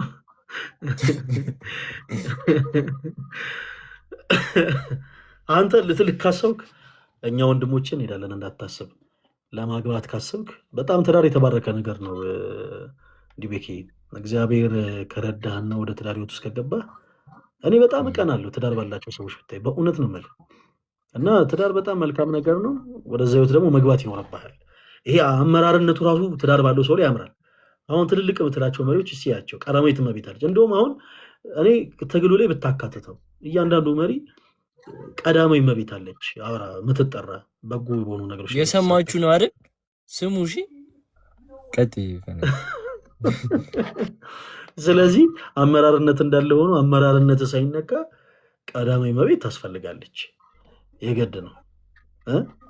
ስኬታማ ለመሆን የግድ ያስፈልጋል። አሁን ፈለገ እኔ ሽማግሌ አድርጌ ብልክ አንተ እኮ አሁን ችግሩ ምን እንደሆነ ታውቃለህ? አንተ አትዋሽልኝም። አረ በደንብ ይዋሻል። ምንም ለመልካም ነገር እኮ ይዋሻል። ችግር የለውም ምንም። እንዴ ከዚህ በፊት ዱለት በልቶ ያውቃል ወይስ አያውቅም ከተባልኩ አይ ኤአይ ነው እላለሁ። ኤአይ ነው ምን አለው ምናምን ካሉስ ሙድ አለው ነው አመለው። ያው ምን እላለሁ ሌላ ሙዱ በጣም አሪፍ ነው። ቲክቶክ አካውንት አለው ትልልኛል። ኧረ ጌታዬ ወይ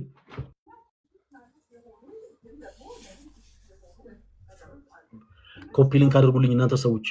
አንስቴብል ኮኔክሽን እያለ እኮ ነው። ለማግባት አስባል ቤክ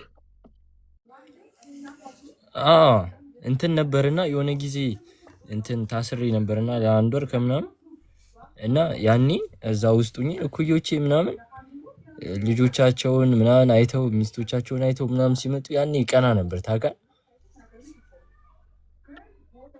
በቃ የሆነ እንደዛ ሲያወሩ ምናምን ምን ይሆን ምናምን ብዬ ስል ነበር ምናምን። ኧረ ግድ ነው ማግባትም አለብን። ማግባት አለብህ። ትዳር በጣም የተባረከ ነገር ነው። እግዚአብሔር ከረዳ ደግሞ ታገባለህ። ያው ያንተም የትግል አጋሮችህም እንደሚያገቡ ተስፋ አደርጋለሁ። ያው ወደዛው ነው ሁሉም የሚጓዘው አይ ቲንክ ነው ወይስ መመንኮስ የሚፈልጓሉ?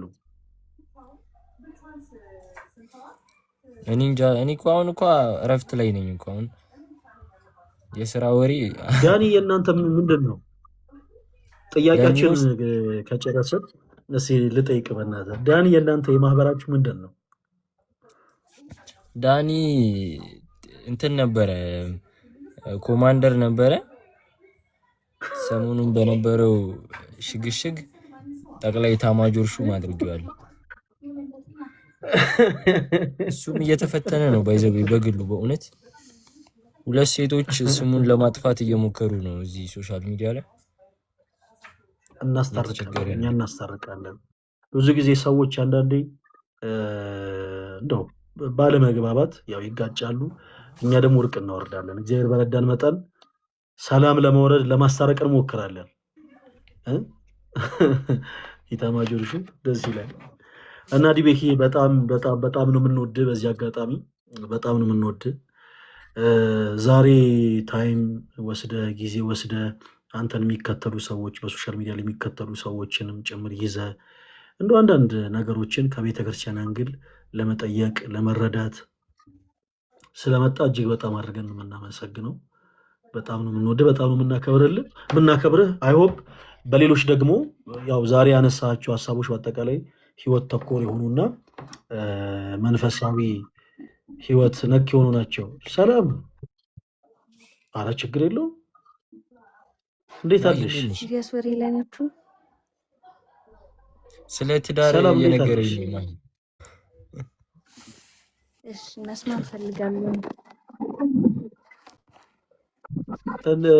ማሂ ስላየሁሽ በጣም ደስ ብሎኛል። እንዴት ነሽ ማሂ? በጣም ነው የምንከታተልሽ፣ በጣም ነው የምናደንቅሽ።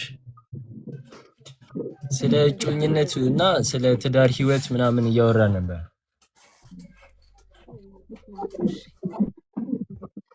ድምፅ አይሰማማ? አዎ ትንሽ ድምጿ ራቅ ብሏል። አሁን ይሰማል። ተሸፍኖት ነበር። እሺ አብዛኛው ትዳሮች የሚፈርሱት በሴቶች ምክንያት ነው እያለን ነበር። አላልኩም። አረ ይኸውልህ ዲቤክ፣ አሁን እኮ ከአንተ ጋር ላይቭ መግባት ይኸውልህ ከባዱ ነገር ነው። እኔ እንደማትል እርግጠኛ ነኝ፣ ግን እሺ። አይ አላልኩም፣ ግን እሺም ካለ ቅሬታ አለ ማለት ነው። በነገራችን ላይ ይቺ ምድር ያው ማሂ አንቺ ባለሽበት ልንገረው ለዲቤክ፣ ይቺ ምድር በነገራችን ላይ እህቶች ባይኖሩባት ዲቤክ፣ እኔ እናንተ እና ሌሎች ወንዶች አስቀያሚ ነው የምናደርጋት። ይቺ ምድር ውብ የሆነችው ያማረችው እህቶች ስላሉባት ነው። እና ትዳር ላይ እጅግ በጣም አስፈላጊ ናቸው። እነሱ ባይኖሩ ፈለገየ አይታ እያንዳንዱ ወንድ እንጂ እህቶች ባይኖሩበት እቺ ምድር ነው ሲቪል ኮኔክሽን የሚለው እቺ ምድር እህቶች ባይኖሩባት በጣም አስቀያሚ ነው የምትሆነው። አዎ ወንዶች ባይኖሩ ግን አትኖርም።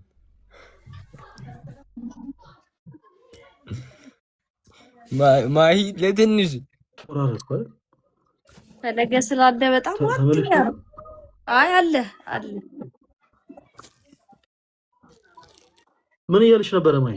አይ እኔ ትሪገር ለማድረግ የሆነ ነገር ሲል እኔ ፈለገ ስላለ አውት ኦፍ ሪስፔክት ብዬ ዝም አልኩ። አረ እንደው ማራ የሆነ ነገር በይልኝ፣ እኔንም ልቤን ሲያደርቀኝ ነው የቆየው። እንደው መናገር ስማ ፈለገ ትዳርን አሁን ማለት ከትንሽ ለመጀመር እኮ አሁን ያሉት ሴቶች ፍቃደኛ አይደሉም። ምን ያክሉን ጠይቀህ ነው አንተ? ሲጀምር እነዚህን ሁሉ ሴቶች ለምን ትጠይቃለህ አንተ ዲቤክ?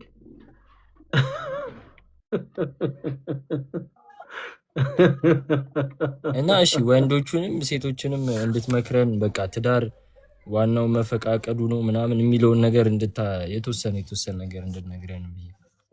ትዳር ላይ ዲቤክ፣ ትዳር ላይ ገንዘብ መሰረታዊ ነገር ነው።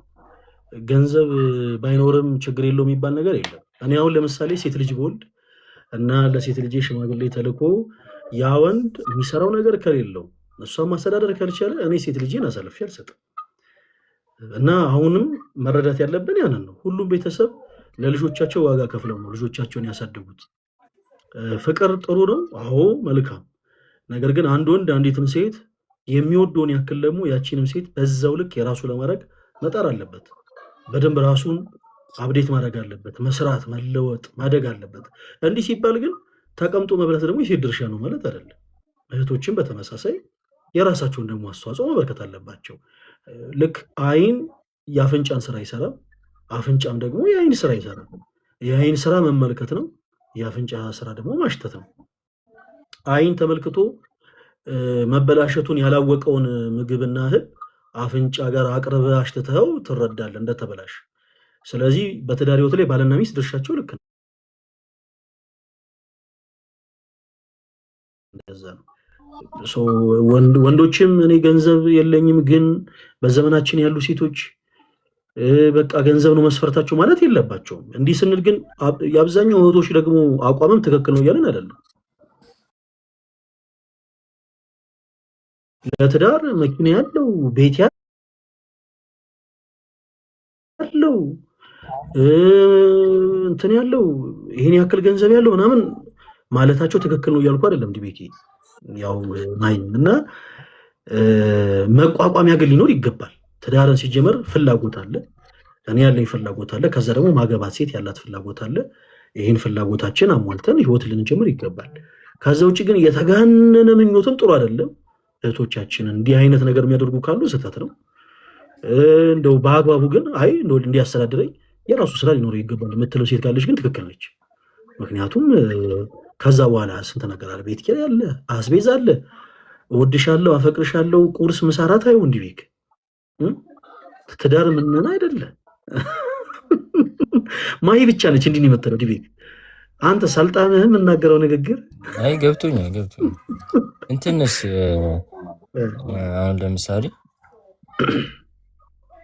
ይሄ በእጮኝነት በቃ ማይ መጠየቅ የምትፈልገው ጥያቄ ካለ እንቀበላታለን። እሺ ማይ መጠየቅ የምትፈልጊው ጥያቄ ካለ ማንሳት ትችላለሽ። እንትንስ ቆይ ሴቶችን ሜካፕ ምናምን የሚጠቀሙ ሴቶችን ምናምን ማሂ እንዴት ነው የምትይ? ጥያቄ ላቅርብ እንጂ ይቅርታ ፊቴ ሰብታይትል አለው አልችልም። እሺ ምን ሊል ነው? እሺ ደግሞ አሁን ነገር ነው የምትይ? ሌላ ከትዳር ነክ ጋር ተያይዞ ጥያቄዎች ነበሩ መሰለኝ ዲቤክ። እስኪ እኮ ከእሱ ጋር ተያይዞ ነው ጥያቄ። እሺ እና አሁን ወንዱ በእጮኝነት ጊዜ የሚዋሽ ከሆነ እንደዚህ ያለኝ እያለ የሚዋሽ ከሆነ እና ሴቷም ደግሞ እንደዚህ በሜካፕ በምን ውበቷን ምናምን እየደበቀች ምናምን ቆይታ ትዳር ላይ ግጭት ምናምን ቢፈጠር እንዴት ነው እንትን የሚሉት? ይሄንን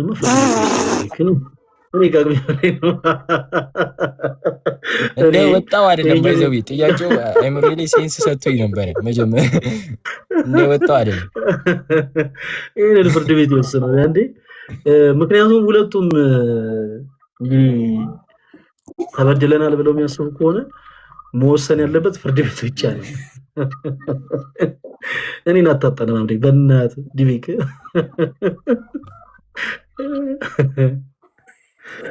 ጥያቄ ምንድን ነው? ቆይ አልገባኝም። እኔ ጥያቄ አልገባኝ፣ ለዛ ነው የሳትኩት። ጥያቄ ታውቂያለሽ ማሂ? ልናገረው ስል አለማዊ ሆነብኝና እንትን ማለት ከበደኝ መመለስ። እዚህ ጋር አሰብከውን ማውጣት ከብዶ ነው እንጂ እዚህ ውስጥ ሴንስ ሰጥቷል ነው። እዚህ ውስጥ ሴንስ ይሰጣል። ኤግዛክትሊ ገባኝ። አሁን ፖድካስት ምናምን ቢሆን ከጓደኞች ጋር ምናምን ቢሆን ሴንስ ይሰጥ ነበረ ማወር። አይ እንደዛ ያጋጥመኛል። ባይዘው ግን ሜቢ እንትን ለማለት ነው ሜካፕ ተቀብታ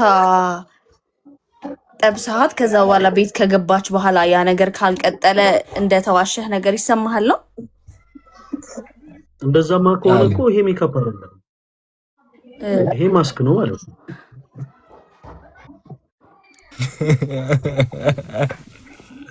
አይ አባባሉ እዚህ ጋር ነን ማሂ፣ እዚህ ጋር ነው ያለው። ወይ ባይዘይ ጥያቄ ዲቤክ የምሬ ነው የምጠይቅሽ፣ እየቀለድኩ አይደለም። እንደዚህ አይነት ጥያቄ ስጠይቅ ከልብህ ነው ወይስ አውቀህ ትሪገር ለማድረግ ነው? ሰዎች እንደ ክሊክ ቤት ነገር ነው ወይስ የምርህን? ጥያቄዎቹ መልስ አያስፈልጋቸውም ነው የምትይው ማይ? ኖ አይደለ። አይ የምርህን ነው ከልብህ ነው ወይስ እየቀለድክ ነው ነው ጥያቄው?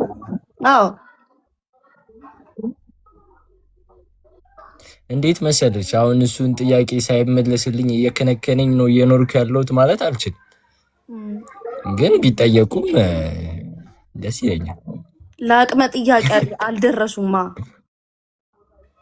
እኮ ምን ጎደላቸው ነው የምትይው አንቺ? ምንድነው ሴት ልጅ ሜካፕ ተቀባች ኢሹ ምንድነው አልገባኝም። ከዛ ተዋሽው አሁን ያልሽው እኮ ጥያቄ እኮ ነው።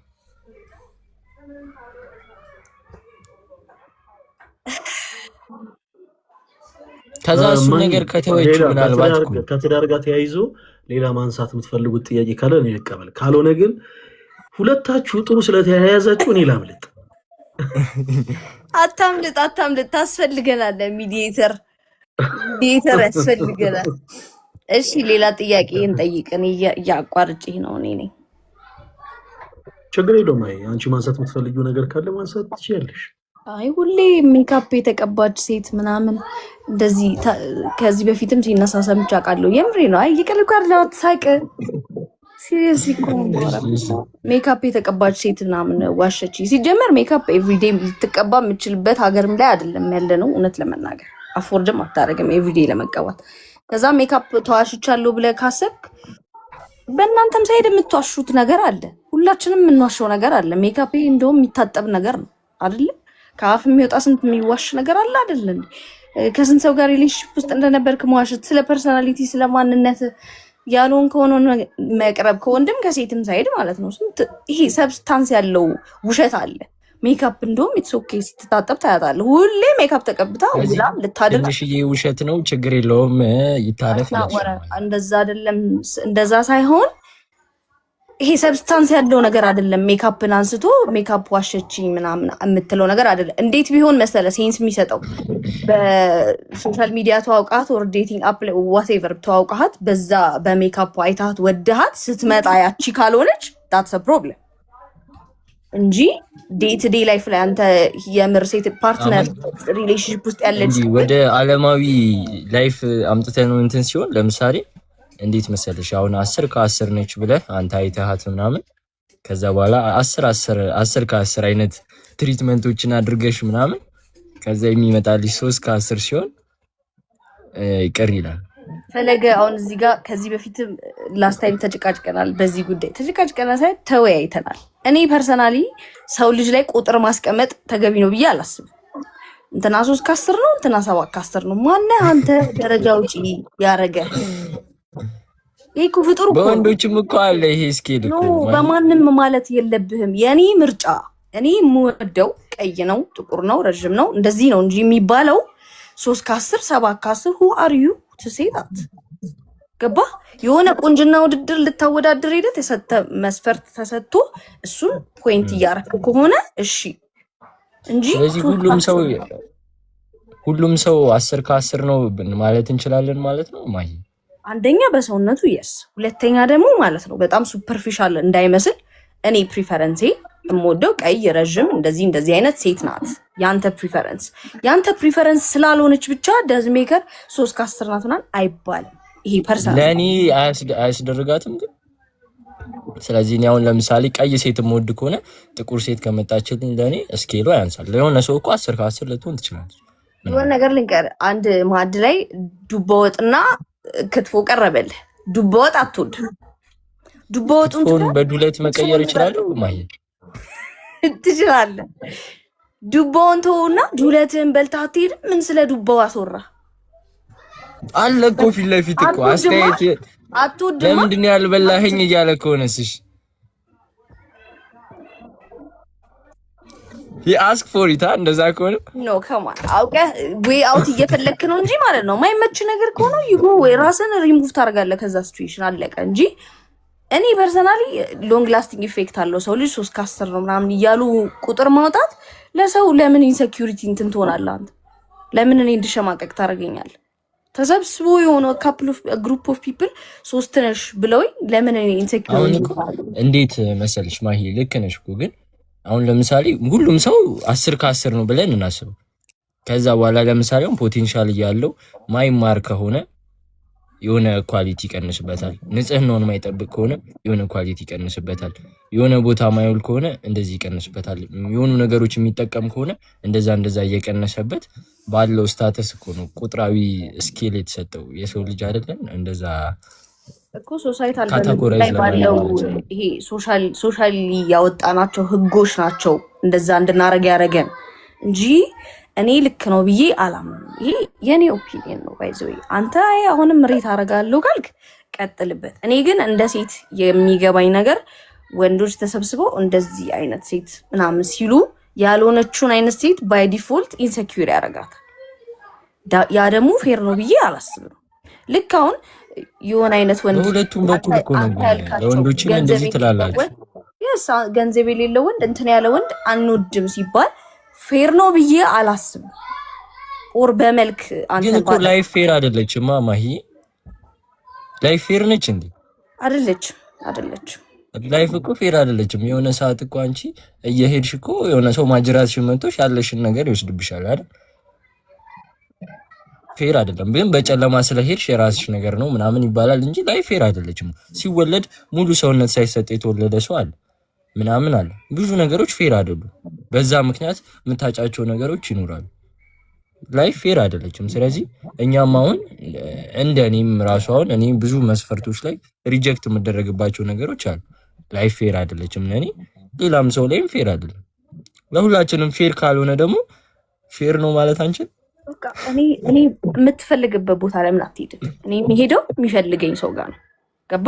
ማይፈልገኝ ሰው ስር ምን አረጋለሁ? ይሄ ቫሊዴሽን ፈልገ ካልሆነ ምንም አታረግም እኮ። በቃ የሚፈልግ ቦታ ሄድ፣ የምትከበርበት የምትወደድበት ቦታ መኖር። እንደዚህ አይነት መስፈርቶች ወር ቁጥሮች ናቸው። አሁን በጣም ፕላስቲክ ሰርጀሪ በስቶ እዚህ ጋር ይሄ ነገርሽ፣ አፍንጫሽ፣ ጆሮሽ፣ እንትንሽ ምናምን ሲባል ነው በጣም ሴቶች ኢንሴኪዩር እየሆኑ ፕላስቲክ ሰርጀሪ ውስጥ የገቡት። ሴም ጎስ ፎር መን። ጸጉር ሄር ትራንስፕላንት ቱርክ ፕሌኑን ብታየው ሙሉ ራሰ በራ የሆኑ በዚህ ምክንያት ነው። ኢትስ ናት ፌር ማለት ኢትስ ናት ፌር። አይገባም እንደዛ ቁጥር ሬት ማድረግ ወር የሆነን ግሩፕ ማግለል። እኔ እኮ ልክ ነው እኮ ካስተዋልሽ፣ ጸጉሩ ከገባ ጸጉሩን ቢያስተክል በጸጉር ያምናል፣ በድፍን ጸጉር ያምናል የሰው ልጅ። ስለዚህ አሁን እንደዛ ጸጉርህ ገብቷልና ብላ የምትሄድም ሴት የሆነ ፖይንት አላት ልልሽ ነው።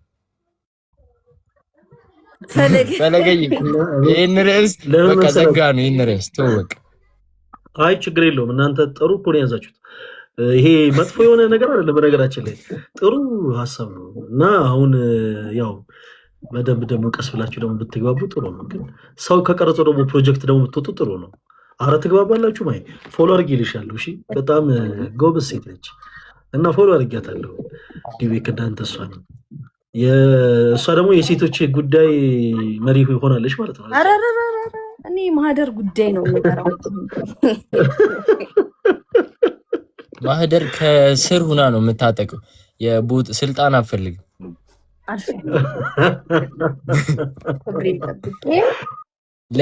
ለምን እንደዚህ ያልሽ ብልሃት ኃላፊነት መውሰድ አፈልግም። በቃ ዝም ብላ ሐሳቧን መስጠት ነው። አይ ጎበዝ ነች። እኔ ዛሬ እኮ አይደለም ማውቃት ዲቤክ፣ ዛሬ ሳይሆን ከዚህም በፊት በጣም በተለያዩ አንድ ሰው ኢትዮጵያን መቶ የሆነ ምንድን ነው የሚጎበኝ ሰው ነው ምናምን ነበረ። የዛን ታይም ጀምሮ በጣም አያታለሁ። ጎበዝ ነች። ለብዙ አስበህ ነው ምናምን ስትል አይ እኔ እንዲህ አይነት ነገሮችን ሳይሆን ግን በቃ ጎበዝ ነች። ነገሮችን እንትን የምታልበት መንገድ ጥሩ ነው እና ያው አይቻለሁ። ግን ስለ ትዳር ስለምን ያው እንዲህ አሁን ዲቤክም ማሂም ከምታዩት አንግል እንደው ለየት ባለመልኩ ላይ የምችለው ምንድነው መሰላችሁ? ነገሮችን መመዘን ያለብን በቤተክርስቲያናችን አስተምሮ መሆን አለበት። ሰው የቀረጸው ፕሮጀክት ሁልጊዜ የሆነ ነገራችንን ያሳጠናል። ይሄ ሰዎች የቀረጿቸው ፕሮጀክቶች የሚባሉ ነገር አሉ አይደለ? ዲቤክ ማሂ አሁን በጮኝነት ታይም ላይ ወንድና ሴት ሲያወሩ ወንዶቹ የሚያወጡት የራሳቸው ፕሮጀክት አለ፣ ሴቶቹ የሚወጡት የራሳቸው የሰው የቀረጽ ፕሮጀክት የሚባል ማለት ነው። አይ በቃ አንዴ ደውለህላት እንትን ካላለች ደግመህ እንዳትደውልላት ምናምን። ሴቶቹም ጋር ልክ እንደዛው። አይ ወንድ ልጅ በተፈጥሮ እንደዚህ ነው፣ እንደዚህ አታድርጊለት። ሴት ልጅ ብታጠፋ በአንተ ራስህ ብታጠፋ ራሱ ይቅርታ ጠይቃት ምናምን የሚባሉ ነገሮች እነዚህ ሰው የቀረጿቸው ፕሮጀክቶች ናቸው። ሰው ደግሞ በቀረጸው ፕሮጀክት ትዳር ሊመሰረት አይችልም። ቢመሰረትም ያ ትዳር ይፈርሳል። ሰዎች እኮ ሊገቡ ይችላሉ፣ ቀለበት ሊያደርጉ ይችላሉ ምናምን፣ ሰው ሊጨፍር ሊዘል ይችላል፣ ሊደሰት ይችላል፣ ግን ዘላቂ አይሆንም እና በድራማና በሪያሊቲ መካከል እንዳለ ልዩነት ይኖረዋል ማለት ነው ከእውነተኛው ትዳር ጋር። የድራማ አንድ ገበሬ እያረሰ ሊተውን ይችላል። ዲቤክ እንደምታውቀው እየቆፈረ ሊተውን ይችላል አይደል? ማይ ዘር እየዘራ ሊተውን ይችላል። በቅሎ ግን ፍሬ ሆኖ ወደ ገበያ የሚወጣ እህል አይኖርም። የእውነተኛው ሰው ከቀረጸው ፕሮጀክት ግን የራቁ ሰዎች በፈቃድ እግዚአብሔር ትዳርን የሚመሰርቱ ሰዎች ጋር ግን የእውነት ነው የሚታረሰው፣ የእውነት ነው የሚታጨደው። እና ለመልካም የሚዋሹ ነገሮች ችግር የለውም። አንዳንድ ጊዜ አንዳንድ እህቶች የትዳር አጋራቸውን ወይም እጮኛቸውን ለመልካም ብለው የሚዋሹ ይኖራሉ። ይሄንን በአጽንኦት አስቀምጠን ማለፍ አለብን። እሺ ሁሉንም ውሸት ብለን አንደመድምም። እና አንዳንዴ ለመልካም ብለው አጠገባቸው ያለውን ያንን ሰው ላለማጣት ብለው የሚዋሹ ሰዎች ሊኖሩ ይችላሉ። ያም ወንድም ልክ በተመሳሳይ ግን ሌላ የሆነ ውሸት ግን መጥፎ ነው። ቤት ሳይኖረው ይሄ የነዳድ ቤት ነው ጀርመን ኤምባሲ ጋር ሄዶ ይሄ የአክስቴ ቤት ነው ምናምን ማለት ይሄ በጣም አግባብ አይደለም። ያቺን ሴት ግን ላለማጣት ተብሎ የሚዋሽ ውሸት ግን በቃ ያ ቢያንስ የሆነ ዋጋ አለው። ያቺ ሴት በሆነ ጊዜ እንኳን ብታውቀው ብትረዳው እሷን ላለማጣት እንደሆነ ታውቋለች። ያም ወንድ ልክ እንደዚህ ይሄ ነው ብሎ መዋሸትም እንዴ ነገሮችን ትግልን ለማስቀጠል ከሆነ መልካም ነው ትላለህ። የለውበትም እኔ እና ለመልካም የሚዋሹ ነገሮች አሉ፣ ግን የማይሆኑ ነገሮች ለምሳሌ እህቶቹ ጋር ልክ እንደዛው። በነገራችን ላይ ውሸት የሚጀምረው ከመጀመሪያው ትውውቅ ነው። ሳይናፍቃት ናፍቀኸኛል የምትል ከሆነ ሳትናፍቀው ናፍቀሽኛል የሚል ከሆነ ያድጋል። ይሄ ነገር ከትንሹ ተጀምሮ እያደገ ይሄዳል። ምንም እሷን ሳያስታውሳት ሳይናፍቃት ናፍቀኸኛል እያለች አይደል? እንደዛ እሱም ልክ እንደዛው እሷ ብቻ ሳትሆን እሱ ይሄ እኮ ሁሉም ጋር ይሄ ሰው እስከሆነን ድረስ ሰዎች የሚያደርጉት ነገር ነው። ሰዎች እንዲህ እያደረጉ ይዋሻሉ። እሱም ደግሞ በተመሳሳይ ሳይናፍቃት ማነው ሳትናፍቀው ናፍቀሽኛል የሚላት ከሆነ በቃ ማይሆኑ ነገሮችን የተናገሩ ቦታ ሳይኖራቸው ቦታ ሰጥቼሻለሁ የሚባባሉን ከሆነ ያ ነገር እያደገ ትልልቅ ውሸቶችን ይፈጥራል። ነገ ከነገ ወዲህ ውሸቱ የሚያድግ ከሆነ ያ ወንድ የዛች ሴት ብቻ አይሆንም። በተጓዳኝ ደግሞ ሌሎች ደግሞ ኦፕሽኖች ይኖራሉ። ፕላን ኤ፣ ፕላን ቢ፣ ፕላን ሲ፣ ፕላን ዲ እያደረገ ደግሞ ያስቀምጣል ሌሎቹንም። አንደኛዋን ለቁንጅናዋ ያወራል፣ አንደኛዋን ላላት ገንዘብ ያወራል፣ አንደኛዋን ለሆነ ነገር። ሴቷም ደግሞ ልክ እንደዛው ጫላንም ከበደንም አየለንም ደግሞ ለርድራ ደግሞ ልክ እንደዚህ ይህንን ምናፍቀኛል ይሄ ውሸት እያደገ በጣም ትልቅ ክህደት ላይ ይደርሳል። ስለዚህ የጮኝነት ህይወት ላይ እንደዚህ ባይሆን መልካም ነው። ትዳር የተባረከ ነገር ነው። የኔ ተወዳጆች ትዳር ቢኖራችሁ መልካም ነው እና ደግሞ እግዚአብሔር ሲቀርብበት ያማረ ነው። በቃ ይሄ ትልቅ እግዚአብሔር ስጦታ ነው። አስባችሁታል? ስለሌላ ሰው መኖርን የመሰለ ትልቅ ስጦታ የለም። ፕላስ ደግሞ በእናንተ አንድነት ደግሞ የሚፈጠሩ ደግሞ መልካም የሆኑ ልጆች አሉ። ዘራችሁ ያማረ ይሆናል ማለት ነው እና ትዳር በጣም መልካም ነገር ነው። ሰው የቀረጸውን ፕሮጀክት እያያችሁ ትዳር እንዳጠሉ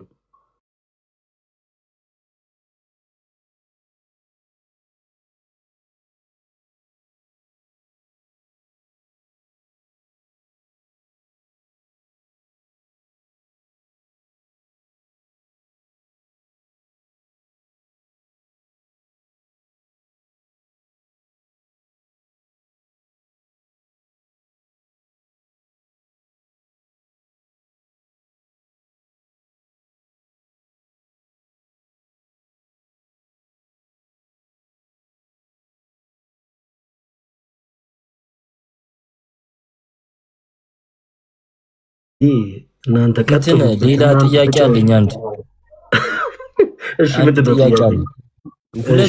ሁለት ጥያቄዎችን ጽፌያለሁ እያወራችሁ።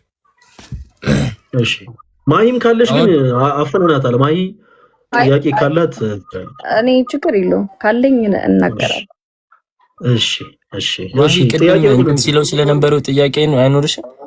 ለምሳሌ ወንዶች በየመሸታ ቤቱ እየሄዱ ነጠላ ያረገች ሴት ይላሉ። ሴቶችም ደግሞ በየኮንሰርቱ እየሄዱ ነጠላ ያረገ ወንድ ምናምን ይላሉ።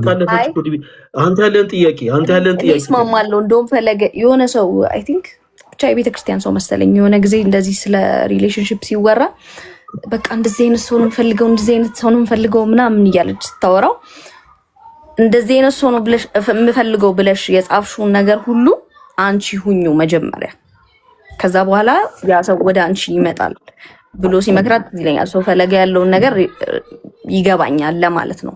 ጥያቄ የለኝም። ዲቤ ካታላክስ የጻፍከውን ጠይቅ።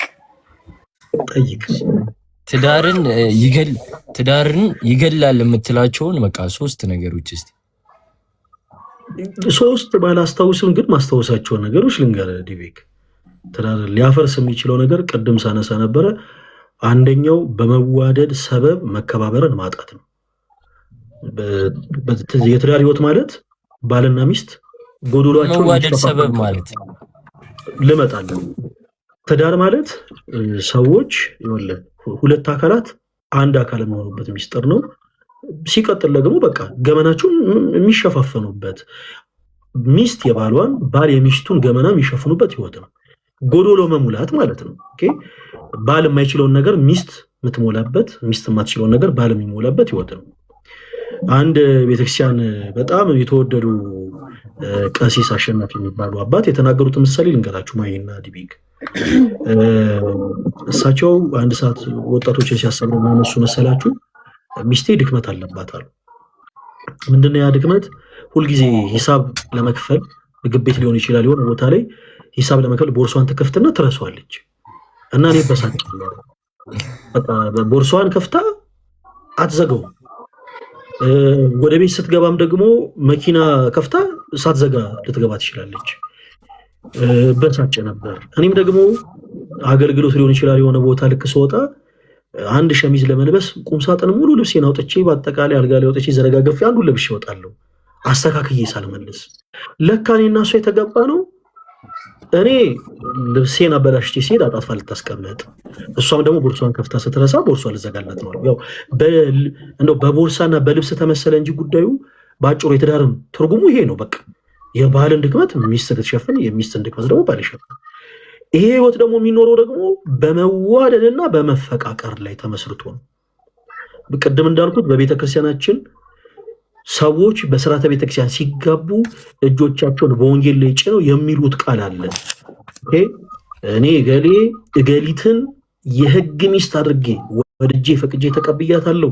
ስለዚህም በህመሟና በችግሯ ጊዜ፣ በሐዘኗና በደስቷ ጊዜ ከአጠገቧ ላልለይ በተቀደሰችው ኦርቶዶክስ ሴት ጉባኤ ፊት ቃሌን በማላ እሰጣለሁ ብለው ነው ቃል የሚገባቡት። ስለዚህ ትዳር በደስታ ብቻ በዓለም ብቻ ሳይሆን በሐዘንም በህመም በችግር ጊዜ ነው። ስለዚህ ትዳርን ሊያፈርሱ የሚችሉት ነገሮች ምንድን ነው ስንል በትዳር ህይወት ላይ አንዱ ሁላችንም የምናውቀው ነው። በትዳር ላይ ማመንዘር፣ ዝሙት ትዳርን ሊያፈርስ ይችላል። ሌላው ብዙ ግን ሰው ልብ የማይለው ሰው የማያወራበት ትልቁ ነገር ምንድነው መሰለህ? እንዲህ በመዋደድ መሃል መከባበርን ማጣት። ለምሳሌ ሚስት የአንተ ሚስት ስለሆነች ብቻ ዲስሪስፔክት የምታረጋት ከሆነ በመዋደድ መካከል አለመከባበር ማለት ነው። ወድሻለሁ፣ አፈቅርሻለሁ ትላታለህ፣ ግን የሚገባትን ክብር ማሰጣት ከሆነ ትዳር ያፈርሳል። ሚስትም በተመሳሳይ።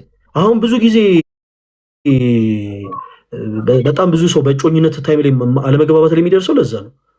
እወድሃለሁ፣ አፈቅርሃለሁ ትላለች፣ ግን የሚገባውን ክብር ማትሰጥ ከሆነ ሰዎች ፊት ዲስሪስፔክት የምታደርገው ከሆነ ለሱ የሚገባውን ቦታ የማትሰጠው ከሆነ በጣም ነገሮችን ያሻክራሉ። ይሄ በመዋደድ መፈቃቀሩን ያሳለፉትን በጎ ጊዜ ሁሉ በአጠቃላይ በቀላሉ እንደ ቫይረስ ፎርማት ሊያደርጉ የሚችሉ ነገሮች ናቸው። ስለዚህ ጥንዶች በመዋደድ መካከል መከባበርን ማጣት የባት ክብር አለ።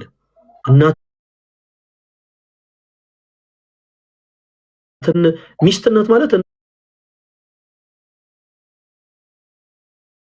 ሚስትነት ብቻ አይደለም፣ እናትነት ጭምር ነው። አንድ ሴት ወንድም ያንተ ልክ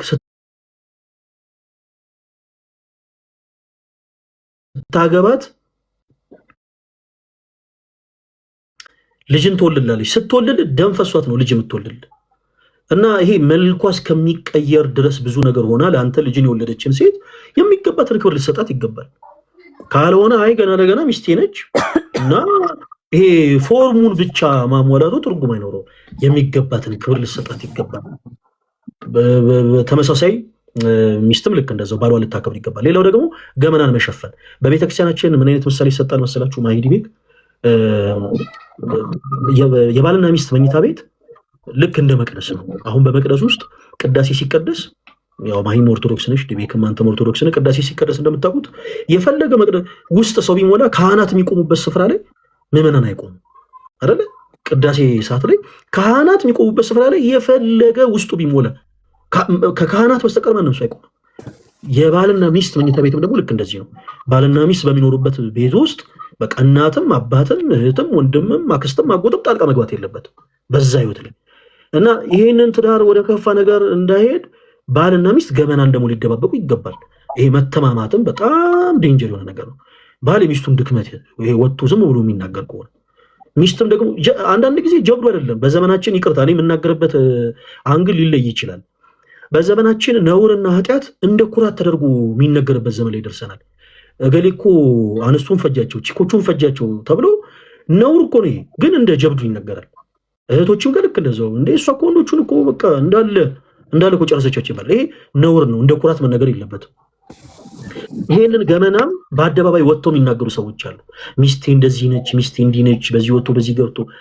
ይሄ በጣም በጣም ስህተት ነው። በትዳር ህይወት ላይ ያሉ ሰዎች ሊጠነቀቁ ይገባል። እጮኝነት ህይወት ላይ ያሉ ሰዎች ሊጠነቀቁ ይገባል። ሚስትም ደግሞ በተመሳሳይ የባሏን ጉዳይ አይደለም ሚዲያ ላይ አይደለም ለጓደኛ ለቤተሰብ ገመናን መናገር አያስፈልግም። እና እነዚህ ሶስት ነገሮች ጥንቃቄ ያስፈልጋሉ። ዲቤክ አሁን ሁለተኛው ጥያቄ ማንሳት ይቻላል።